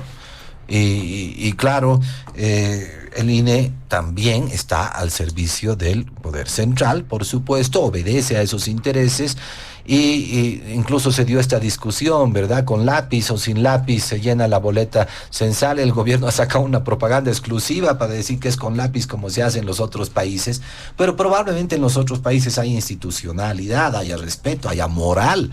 En cambio, en Bolivia, pues no hay nada de esto. Obviamente, si yo digo que no tengo nada que ver, o digamos, yo no me identifico como indígena, fácil borrarlo con el lápiz y van a decir, no, todos son indígenas en el país y punto. ¿Por qué? Porque al gobierno lleva pues la bandera engañando a todo el mundo, diciendo que los indígenas y los pobres son sus amigos, que se preocupan por ellos, cuando sabemos que es todo lo contrario. A los indígenas los ha expulsado del área rural. Nadie puede producir nada en este país. El censo debería darnos incluso esos datos, ¿verdad? ¿Cuántos campesinos, por no saber ni poder producir en el área rural, han tenido que emigrar a las ciudades, y muchas veces a trabajos indignos, a pedir limosna? Estos son los resultados tristes del modelo. Entonces, qué importante es tener estadísticas confiables en un país y por supuesto en los departamentos. Los departamentos hemos reclamado por años, por ejemplo, que el INE debería descentralizarse. Cada departamento debería tener su instituto departamental de estadística, porque porque los departamentos sabemos nuestras necesidades, podemos ver la mejor forma de contar con las estadísticas que nos permitan conocernos a nosotros mismos, conocer a las otras regiones y por supuesto plantear soluciones para nuestros problemas específicos. La cartografía no es posible que cada 12 años o cada 10 años tengamos que hacerla. Deberíamos tener un instituto cartográfico de cada departamento para que todos los días sepamos cómo la mancha urbana y la mancha, o mejor dicho, el área rural va creciendo, va decreciendo. Creo que esta es información importante. No podemos seguir a ciegas, ya no estamos en el siglo pasado. Claro, sabemos que al gobierno no le interesa ni el censo, ni las elecciones judiciales, decía, ni la economía, ni las personas, pero de todas maneras creo que los bolivianos deberíamos coordinar un poco más entre nosotros. Hay personas que quieren el desarrollo para el país, hay personas que quieren cosas buenas para el país y no simplemente aprovecharse del Estado y aprovecharse de las personas. Es momento, creo yo, de pedir realmente algunos cambios estructurales y por supuesto esto pasa por tener datos confiables. Qué pena que hayamos perdido toda la confianza en las instituciones y por eso me temo que el censo, en vez de ayudar a la población, en vez de ayudar a que se calme esta conflictividad, va a ser todo lo contrario. Las regiones se van a empezar a pelear, las instituciones también y por supuesto las personas. Y como al gobierno le gusta dividir, como al gobierno le gusta incentivar el odio entre bolivianos, pues muy probablemente el gobierno esté buscando una crisis. Decía hace rato, habrá que preguntarles a sus jefes cuáles son las instrucciones, pero en momentos de crisis, pues muy fácilmente el gobierno se va a volver más autoritario, va a justificar sus actos por esta conflictividad social y probablemente, pues como nos decían hace rato, no haya ni elecciones para presidente, ni vicepresidente, ni nada en el país. Claro, muy fácil instaurar una dictadura, volvernos como Venezuela, volvernos como otros países en un momento donde la crisis política, la crisis social y la crisis económica se van a hacer cada día más palpables. Veremos cómo se da este proceso censal la próxima semana. Ojalá pues las personas que faltan por contratar para que puedan ser los censistas puedan llegar al número. Me temo que no. Entonces y lo otro, ¿no?, que se tengan, hay un compromiso del gobierno de que se debería tener los primeros resultados 6 meses. Me parece un absurdo, los resultados deberían estar en 3 meses y los resultados completos, pero el gobierno no ha querido hacer caso, ¿no? Se ha dado muchas opciones, se ha dado muchas propuestas para que se lleve a cabo un buen censo, pero lamentablemente pues no, al gobierno, repito, no le ha interesado. Estamos en tiempos donde deberíamos utilizar la tecnología, seguimos utilizando papel en las boletas censales. Se había dicho que al final, si no tienen plata para comprar unas tablets y que los encuestadores vayan con la tablet a llenar la boleta censal, podían hacerlo hasta en el celular, con, por supuesto, un buen software, con toda la seguridad. Entonces había 1000 opciones para tener un censo de calidad, un censo con resultados rápidos y confiables. Pero, repito, esto no va con el gobierno, el modelo no es ese, solo les interesa el poder, no les interesa la institucionalidad, tampoco les interesa la gente. Y claro, el INE es solamente el resultado de todo este escenario caótico que acabo de describir. Muchas gracias, don Joshua Bellotto. Le damos la palabra al doctor Carlos Alarcón para que dé cuenta también de este segundo punto del programa, el tema del censo y algunos aspectos, algunas variantes en el análisis. Gracias.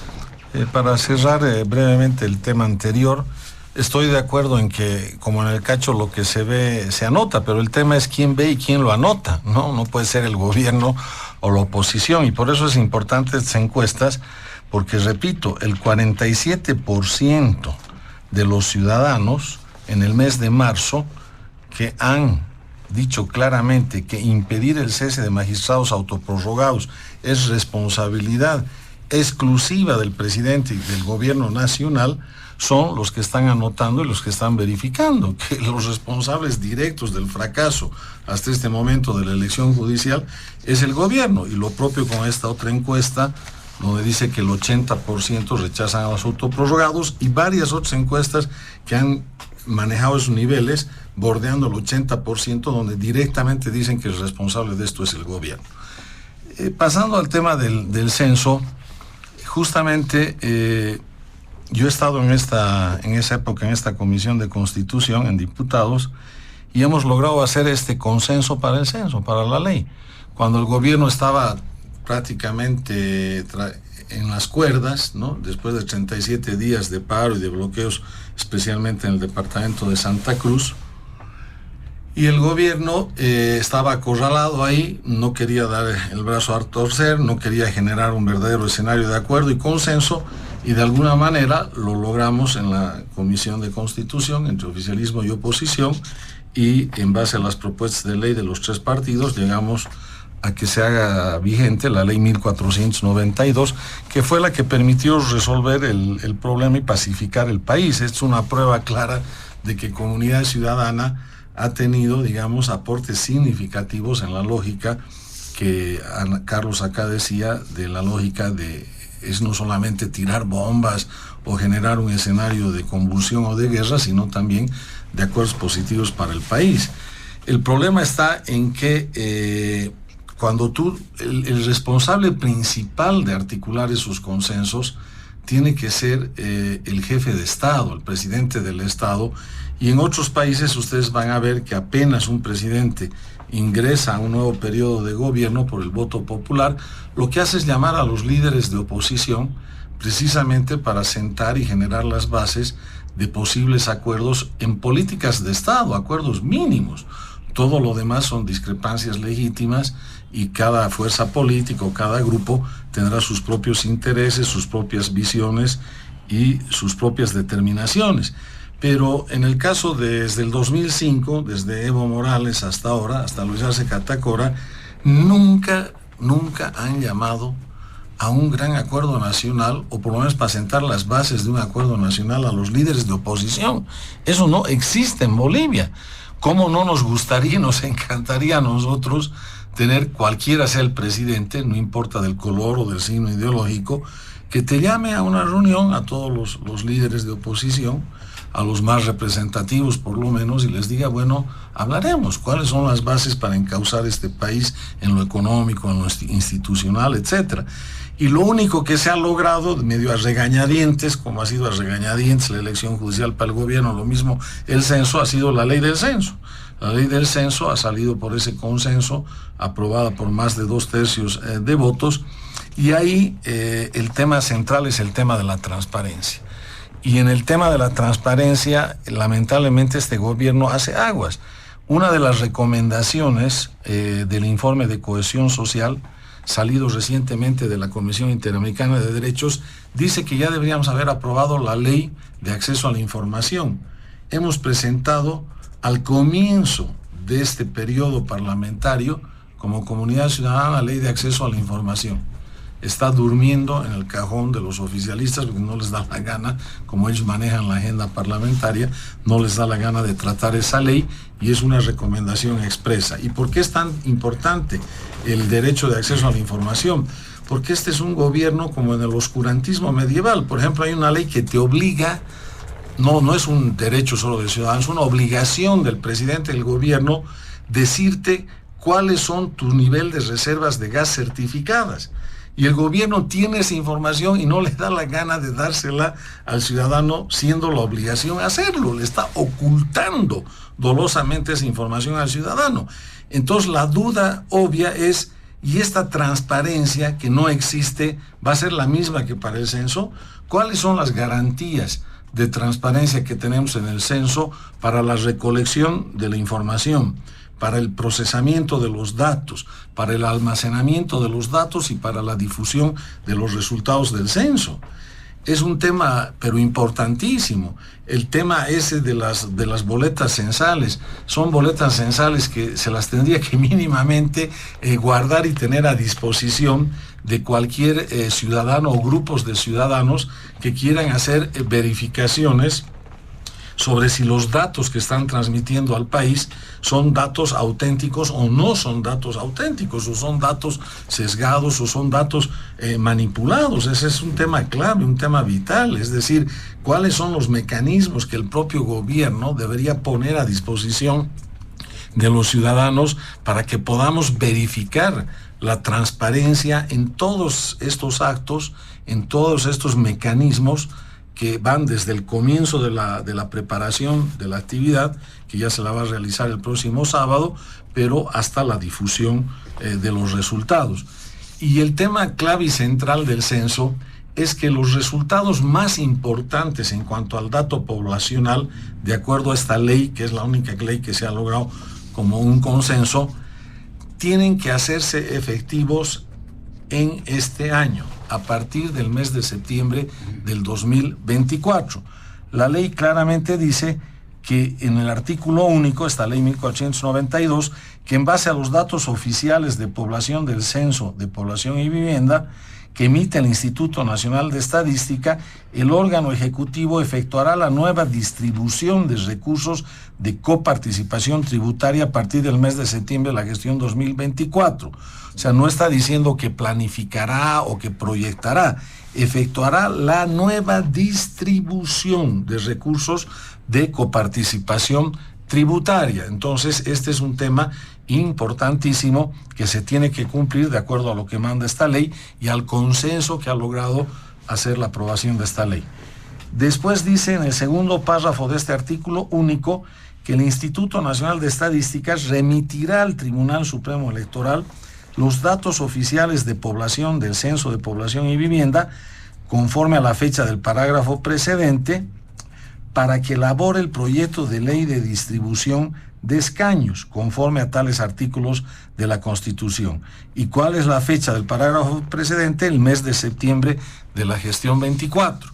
Esto coincide con que hace meses atrás ya se ha difundido públicamente un compromiso entre el gobierno y el Tribunal Supremo Electoral para que el gobierno le entregue al Tribunal Electoral los resultados oficiales del censo en cuanto a población hasta fines de septiembre de este año, para que pueda este Tribunal Supremo Electoral preparar el proyecto de ley de redistribución de los escaños parlamentarios. O sea, el TC, sobre la base de los resultados oficiales de población, no estamos hablando de todos los otros resultados que conlleva el censo, sino específicamente de población, va a poder preparar el proyecto de ley de redistribución de escaños parlamentarios en función a las variaciones y a los cambios que han habido en la población.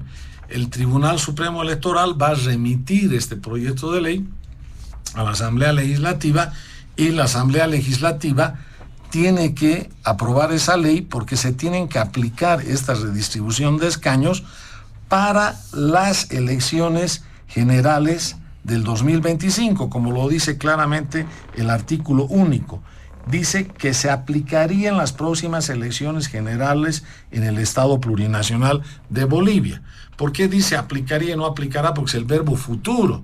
Ya algunos diputados arcistas estaban queriendo, en el estilo tramposo que tienen, decir, no, si es aplicaría, no es vinculante, pero la esencia de una ley es que sea vinculante, si no, no es ley, si no es un poema de colegio. Si es una ley, obvio que es obligatorio.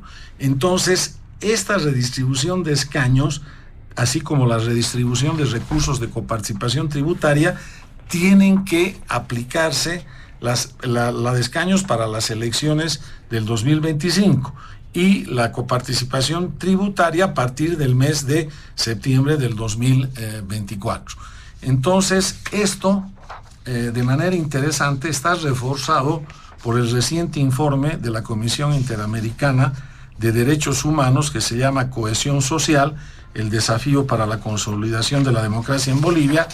Y fíjense que en la parte de las conclusiones y recomendaciones, en el numeral 18 dice desarrollar, dice la CIDH, desarrollar el Censo Nacional de Población y Vivienda de manera oportuna en los plazos y condiciones aprobados en la ley de aplicación de los resultados del Censo de Población y Vivienda, que es esta ley, ¿no?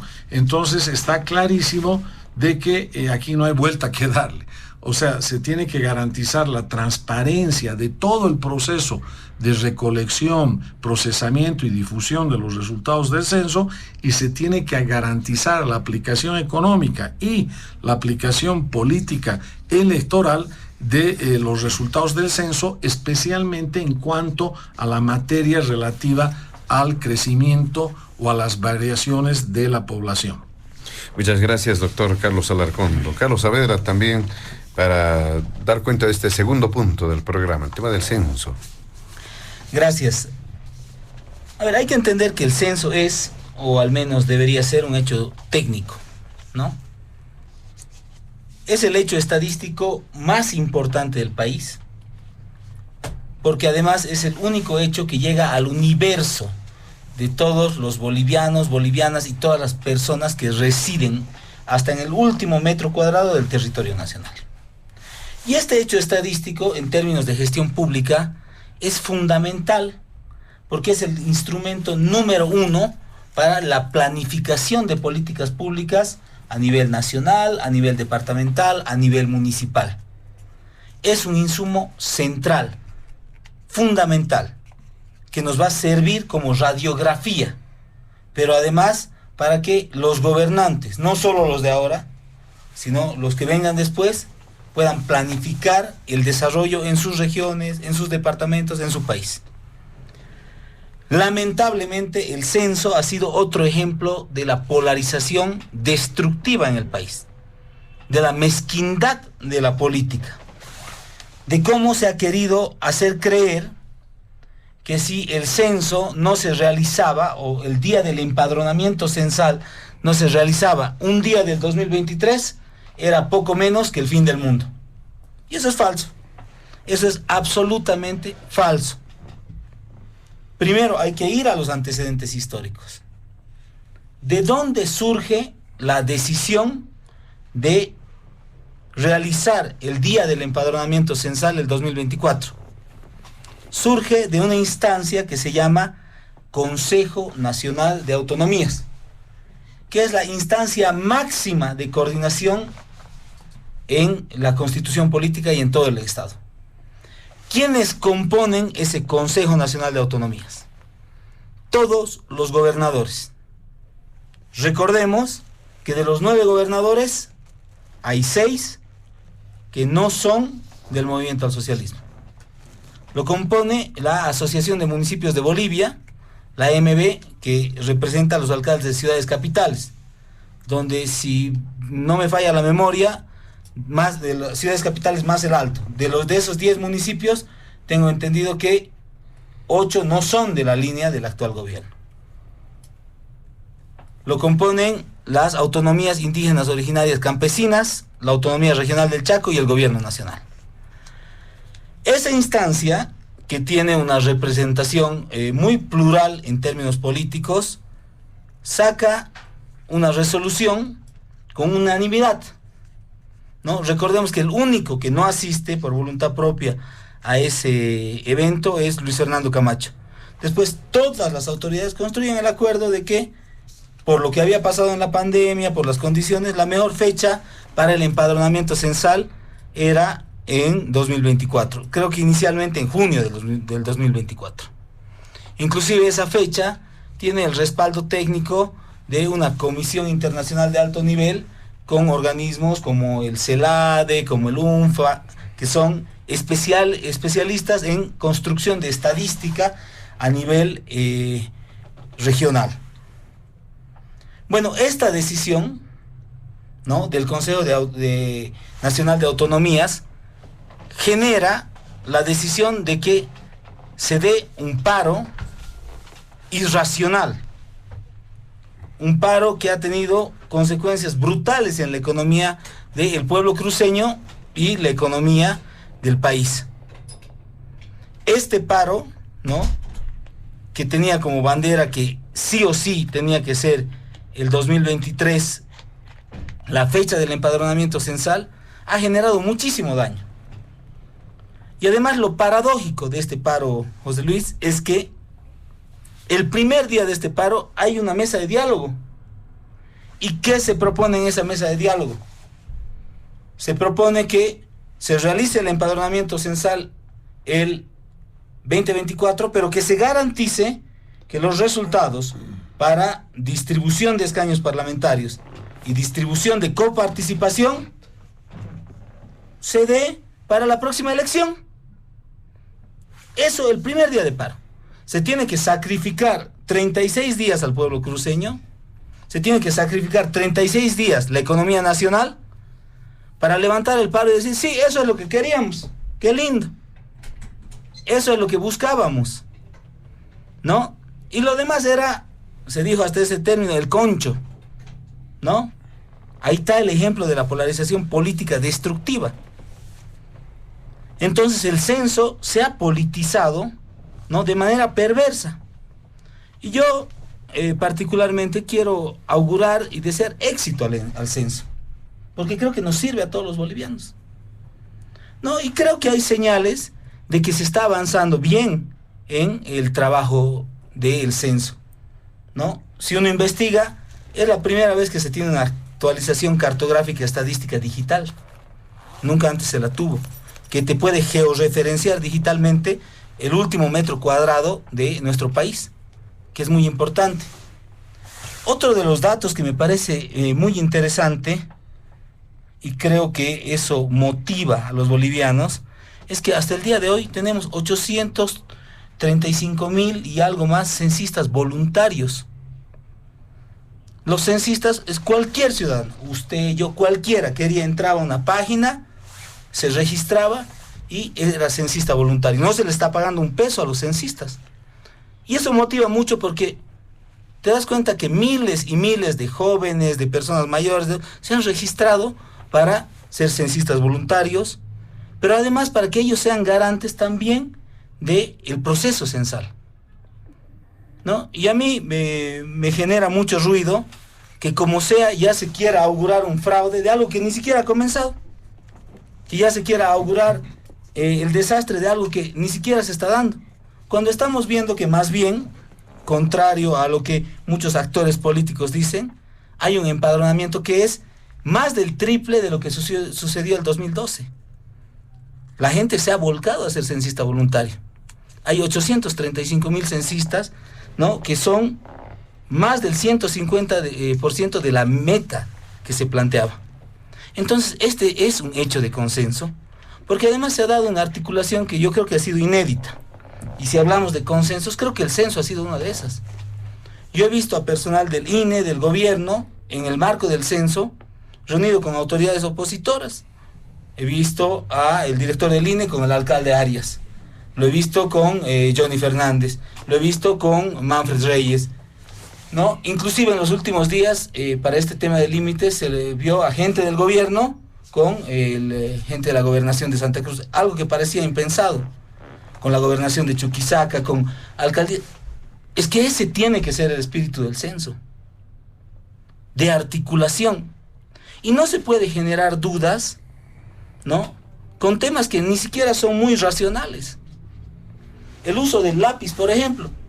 En Colombia se usa lápiz. En Argentina se usó lápiz. En Chile se usó lápiz. En Ecuador se usó lápiz. ¿Por qué se usa lápiz? Por una sencilla razón. No son encuestadores profesionales, y aún así fueran encuestadores profesionales, si alguien tiene una equivocación, no podría estar rayoneando una boleta censal, porque después no podría ser reconocida por un scan. Entonces, creo que hay que dejar de construir fantasmas, creo que hay que dejar de generar zozobra, ¿no? Y lo primero es garanticemos un censo que, más allá de la repartición de coparticipación, que es importante, que se tiene que dar, de la redistribución de escaños, nos garantiza esta radiografía del país. Creo que hay que entrar en una otra lógica. Hay que dejar de generar especulación y generar sombras de fraude sobre cualquier cosa. Más bien, auguremos todos que el censo va a ser un éxito. Que esos más de 800,000 jóvenes, personas mayores, hombres, mujeres que se han inscrito, que además no solo son censistas voluntarios, sino son también ellos los propios supervisores, puedan garantizar. Porque si volvemos a la lógica de la polarización, ¿no?, sin que ni siquiera se haya hecho el censo, sin que ni siquiera se tenga muchos datos, ya estamos diciendo, no, aquí hay fraude. Esto no funciona. Yo particularmente creo que el censo tiene que ser un momento de encuentro. Yo le auguro éxito. Creo que en términos de articulación política se ha hecho un trabajo interesante. ¿no? Muestra de ello ha sido una ley que se ha generado con consensos, ¿no? Muestra de ello ha sido que ha habido un proceso de actualización cartográfica que ha ido de la mano con los alcaldes, sean opositores, sean del oficialismo, con gobernadores. Tengo entendido que todas las universidades han firmado convenios, ¿no? Inclusive la Gabriel René Moreno, que ahora tiene a su rector ya de precandidato para la próxima elección nacional, ha firmado un convenio para participar del censo. Entonces, le auguremos éxito al censo. El censo es un momento de encontrarnos entre bolivianos, de abrirnos la puerta, de generar radiografías, ¿no? Y creo que a partir de los resultados de ese censo tendremos insumos muy importantes para pensar el futuro de Bolivia y seguramente nos va a dar para reflexionar sobre muchísimos temas. Muy bien, muchas gracias, don Carlos Saavedra. Nos vamos al último punto de diálogo en Panamericana. Por premura del tiempo vamos a pedirles a nuestros invitados hacer uso a lo sumo 5 minutos. 5 minutos, ni más ni menos, por favor, si quieren hacer alguna puntualización sobre el segundo punto, pero el último acápite del programa se refiere también al tema de emergencias. Ha generado mucha preocupación en el país y se ha manifestado que en varias regiones el nivel del agua ha llegado a superar lo que por ejemplo, se registró hace 30 años. Dice, en el caso de La Paz ha sido bastante peculiar, bastante complicado. Entonces, ¿cómo se ha observado también este tema? Empezamos con usted, don Joshua Bellot. Gracias, José Luis. Carlos Saavedra, por si acaso, ya que tengo a dos Carlos en mesa. Sabes, lamentablemente, mira, cuando nosotros vamos a la iglesia tenemos buenos sentimientos, ¿no? Y queremos realmente confiar en Dios. La fe nos permite creer cosas hasta ilusorias, ¿no? Vamos a ir al paraíso, pese a que nos portamos mal todos los días. Pero el país no está pues dentro de una iglesia, ¿no? No vamos a confiar en autoridades que sabemos que durante todo este tiempo han hecho las cosas mal, en datos que siempre han estado mal, en un fraude que ha ocurrido el 2019. Qué difícil es confiar en el INE, y peor lo haces cuando dices, no, en realidad el censo se ha postergado porque el Consejo Nacional de Autonomías ha consensuado esto. O sea, la incapacidad del gobierno por hacer el censo la estás justificando por una reunión de autoridades. ¿Qué tienen que hacer las autoridades del Consejo Nacional de Autonomías contra la ley? Los censos se hacen cada 10 años, no solo porque dicen la ley, sino porque técnicamente eso es lo conveniente. Yo no puedo comparar los datos de un censo, digamos, donde el tiempo intercensal ha sido 12 años, otro ha sido 10 años, otro ha sido 11 años. No sirven los censos. No podemos tener un hilo conductor, no hay la forma de poder enlazar unos y otros indicadores porque corresponden a distintas etapas intercensales de tiempo. O sea, los censos así no sirven técnicamente, estadísticamente hablando. Entonces, lo que ha ocurrido es una incapacidad del gobierno. Se ha terminado el anterior censo, al día siguiente se debería estar planificando el nuevo censo. Faltando 1 año, 2 años, y claro, la excusa podrían decir, éramos nuevo gobierno. Mentira, ¿no ve? Son el movimiento al socialismo, es el mismo gobierno, entonces no hay ninguna excusa para decir que no se ha planificado. Entonces, pero bueno, va a haber muchos más problemas, ¿no? Lamentablemente, o sea, quisiéramos realmente que todo salga bien, pero no va a ser así. Y claro, hay desconfianza además por varias aseveraciones del gobierno, ¿no? En su discurso. Nos dicen, por ejemplo, y este es su discurso, uno de los principales, ¿no? Que todos los días escuchamos por la televisión, la radio y otros medios. Dicen, hemos reducido la pobreza. Ese es uno de sus más grandes logros. ¿Y qué dirá el censo, no? Realmente nos dirá que se ha reducido la pobreza, cuando hace un mes o menos ha salido un informe del Banco Mundial donde nos dice que la pobreza ha aumentado. Y entonces el censo se va a contradecir al informe del Banco Mundial. El Banco Mundial pide los datos al gobierno, no es que se los invente. A ver, nos dice el Banco Mundial, el 2012... 28% de la población vivía con menos de $5,5 al día. Eso es pobreza moderada. Para el 2022 esto habría aumentado al 36%. Entonces, ¿qué van a hacer con el censo ya que están haciendo las boletas, llenando las boletas con lápiz? ¿Van a poder contradecir eso del Banco Mundial? ¿Van a acercar los resultados del censo a esta estadística? ¿Qué van a hacer? Esto va contra todo su discurso. Entonces, por eso pues que hay desconfianza sobre los datos del censo. Y José Luis, respecto a este último punto, está muy enlazado también al tema de recursos, pero también a esta temática de las autonomías. Nunca ha habido una autonomía en el país, y esto, o resultado de esto, ha sido que los municipios y las gobernaciones siempre han recibido muy poco dinero, precisamente del pacto fiscal. Los municipios no tienen dinero para enfrentar estos problemas. Ha habido, por supuesto, una mala planificación de la gestión pública, referida en general a temas preventivos, a temas constructivos. Aquí en La Paz sabemos que las casas están al borde de precipicios, de tierra más o menos suelta. Entonces nunca ha habido una buena planificación territorial, y esto en parte, repito, es por la falta de recursos en el país. Debemos entender también que el 2014 hemos llegado a un pico donde había más o menos recursos en los municipios y en las gobernaciones, pero a partir de ese momento, dado que hemos exportado cada vez menos porque se está acabando el gas, el IDH, por ejemplo, se ha reducido en 2/3 en la mayoría de los municipios. Entonces esto ha afectado de manera importantísima a la inversión pública en general, no solo del gobierno central, sino también de los gobiernos subnacionales, y esto ha hecho que se descuide muchos temas.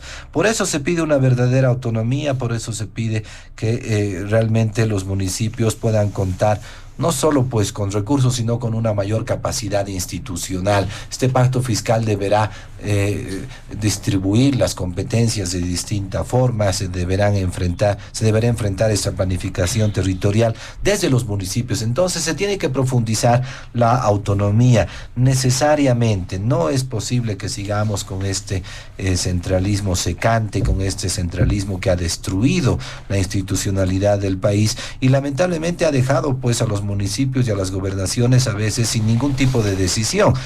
Todas las decisiones se toman a partir del nivel central, incluso la planificación en cuanto a proyectos, ¿no ve? Entonces hay que pedirle permiso al gobierno para tener un proyecto y hay que ver si este proyecto está enlazado al plan nacional, y entonces los municipios no tienen ningún tipo de decisión.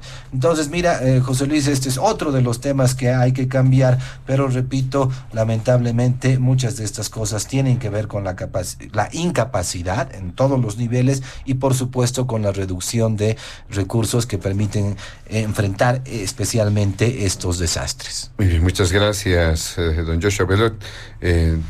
Doctor Carlos Alarcón, los últimos minutos, también este último punto.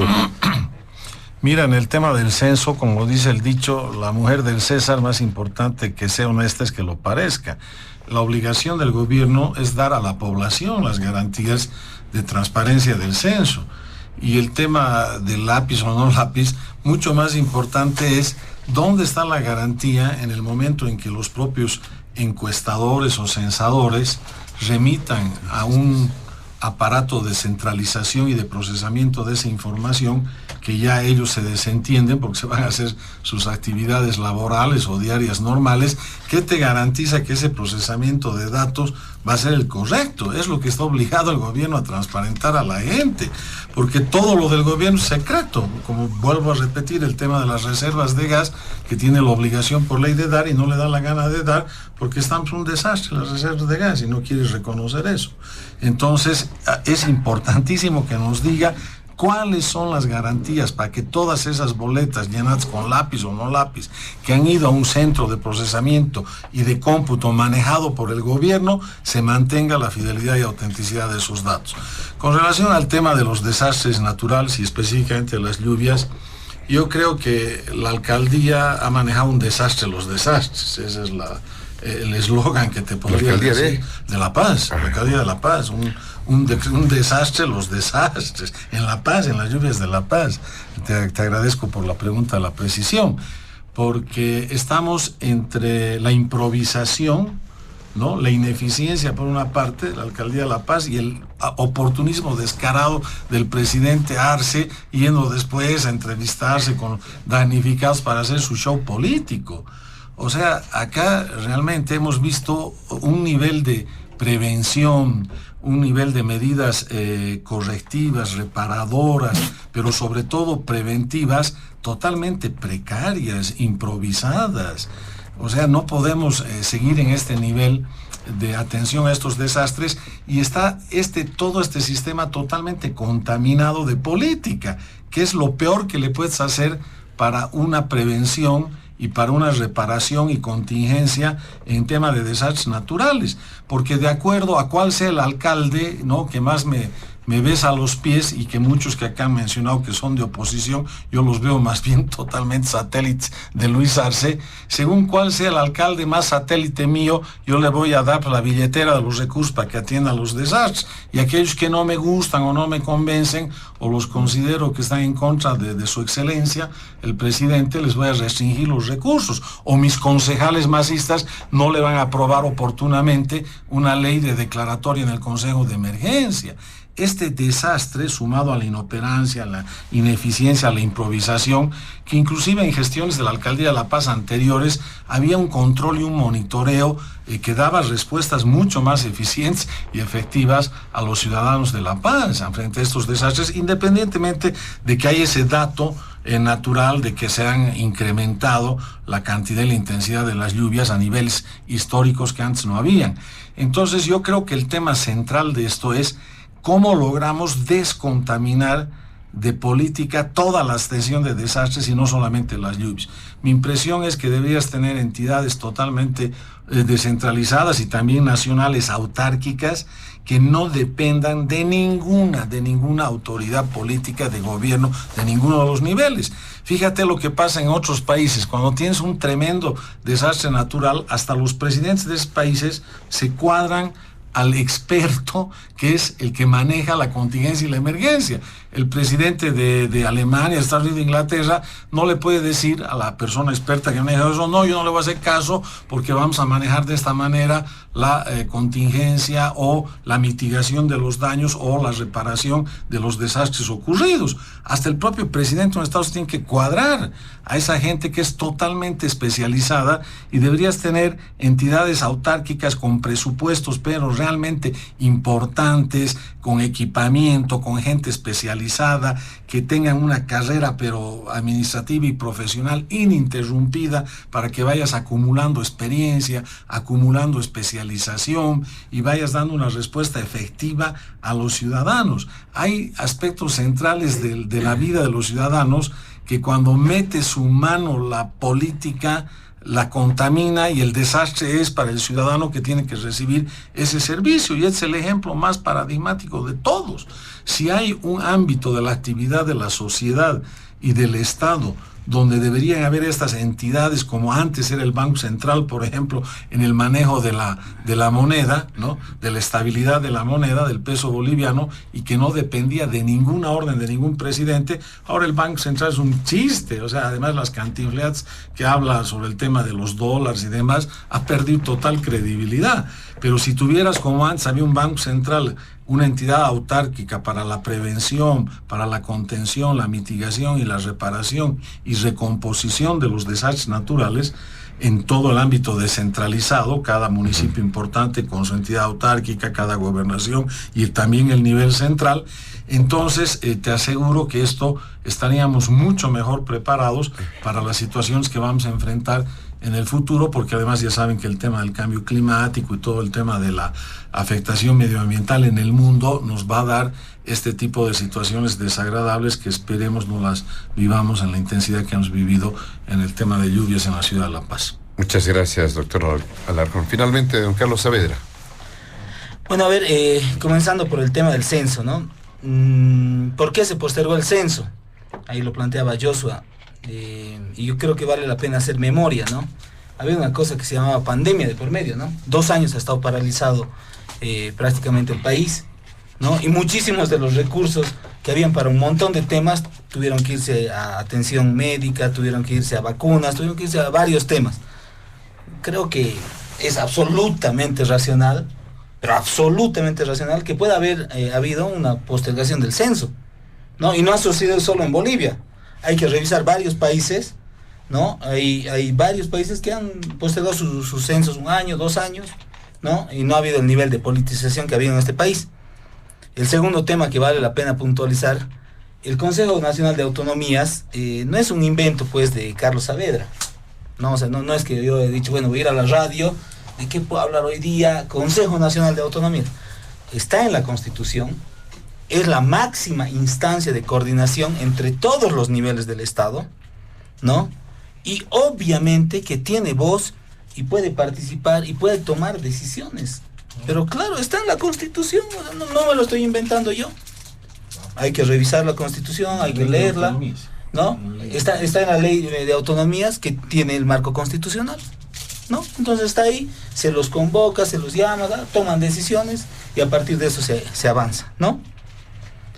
Entonces, muchas veces decimos que quisiéramos que todo salga bien, cuando en realidad los intereses políticos por detrás hacen que realmente quisieran que todo se salga mal.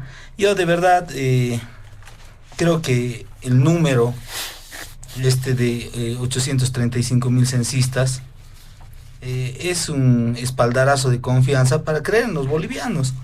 No creer necesariamente en un partido político, sí es para creer en la gente. Entonces ahí es importante que nosotros podamos, más allá que descalificar un proceso por ahí sin conocerlo a profundidad, ¿no? Y buscar cualquier pretexto, ya sea pre o post censal, inmiscuirnos en el mismo y obviamente, como es interés de todos los bolivianos, ver que esos datos sean fidedignos. En el último tema, y para cerrar ahí la participación, definitivamente yo coincido, la administración, por lo menos en la ciudad de La Paz, de los desastres naturales ha sido desastrosa, ¿no? Ahí tenemos cero gestión preventiva de riesgos, ¿no?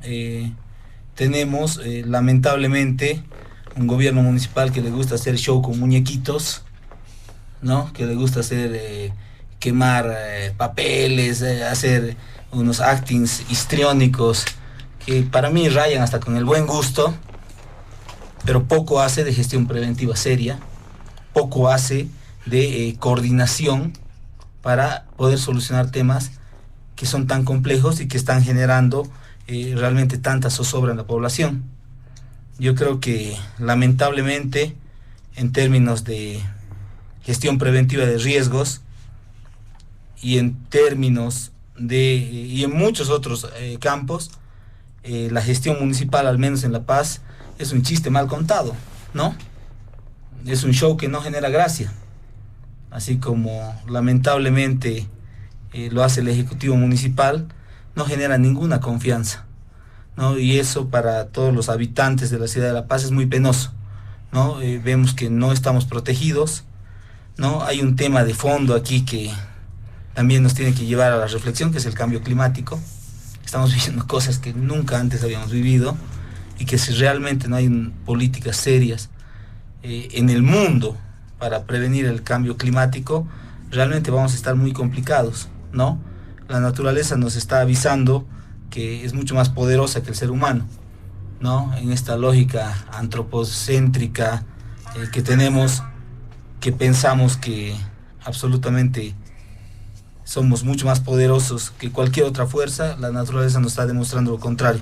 Entonces le pedimos a nuestras autoridades seriedad, coordinación, ¿no? Porque este sí es un tema, ¿no? Como los anteriores dos, pero en este caso estamos hablando de vidas, que sí tiene que estar por encima de cualquier interés político. Muy bien, muchas gracias. Le damos a don Carlos Saavedra. De esta manera, amigos de todo el país, llegamos a la finalización de Diálogo en Panamericana. Agradecemos la presencia de nuestros invitados especiales de este fin de semana, al analista e investigador Joshua Abellot, al diputado de Comunidad Ciudadana Carlos Alarcón y también al analista Carlos Saavedra. A nombre de la dirección de Panamericana, la planta ejecutiva y quienes habla José Luis Flores, el compromiso de que el programa retorna el siguiente fin de semana. Permiso. Diálogo en Panamericana.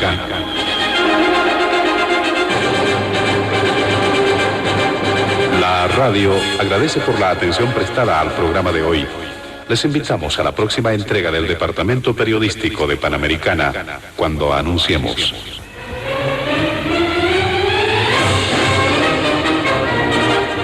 Diálogo en Panamericana.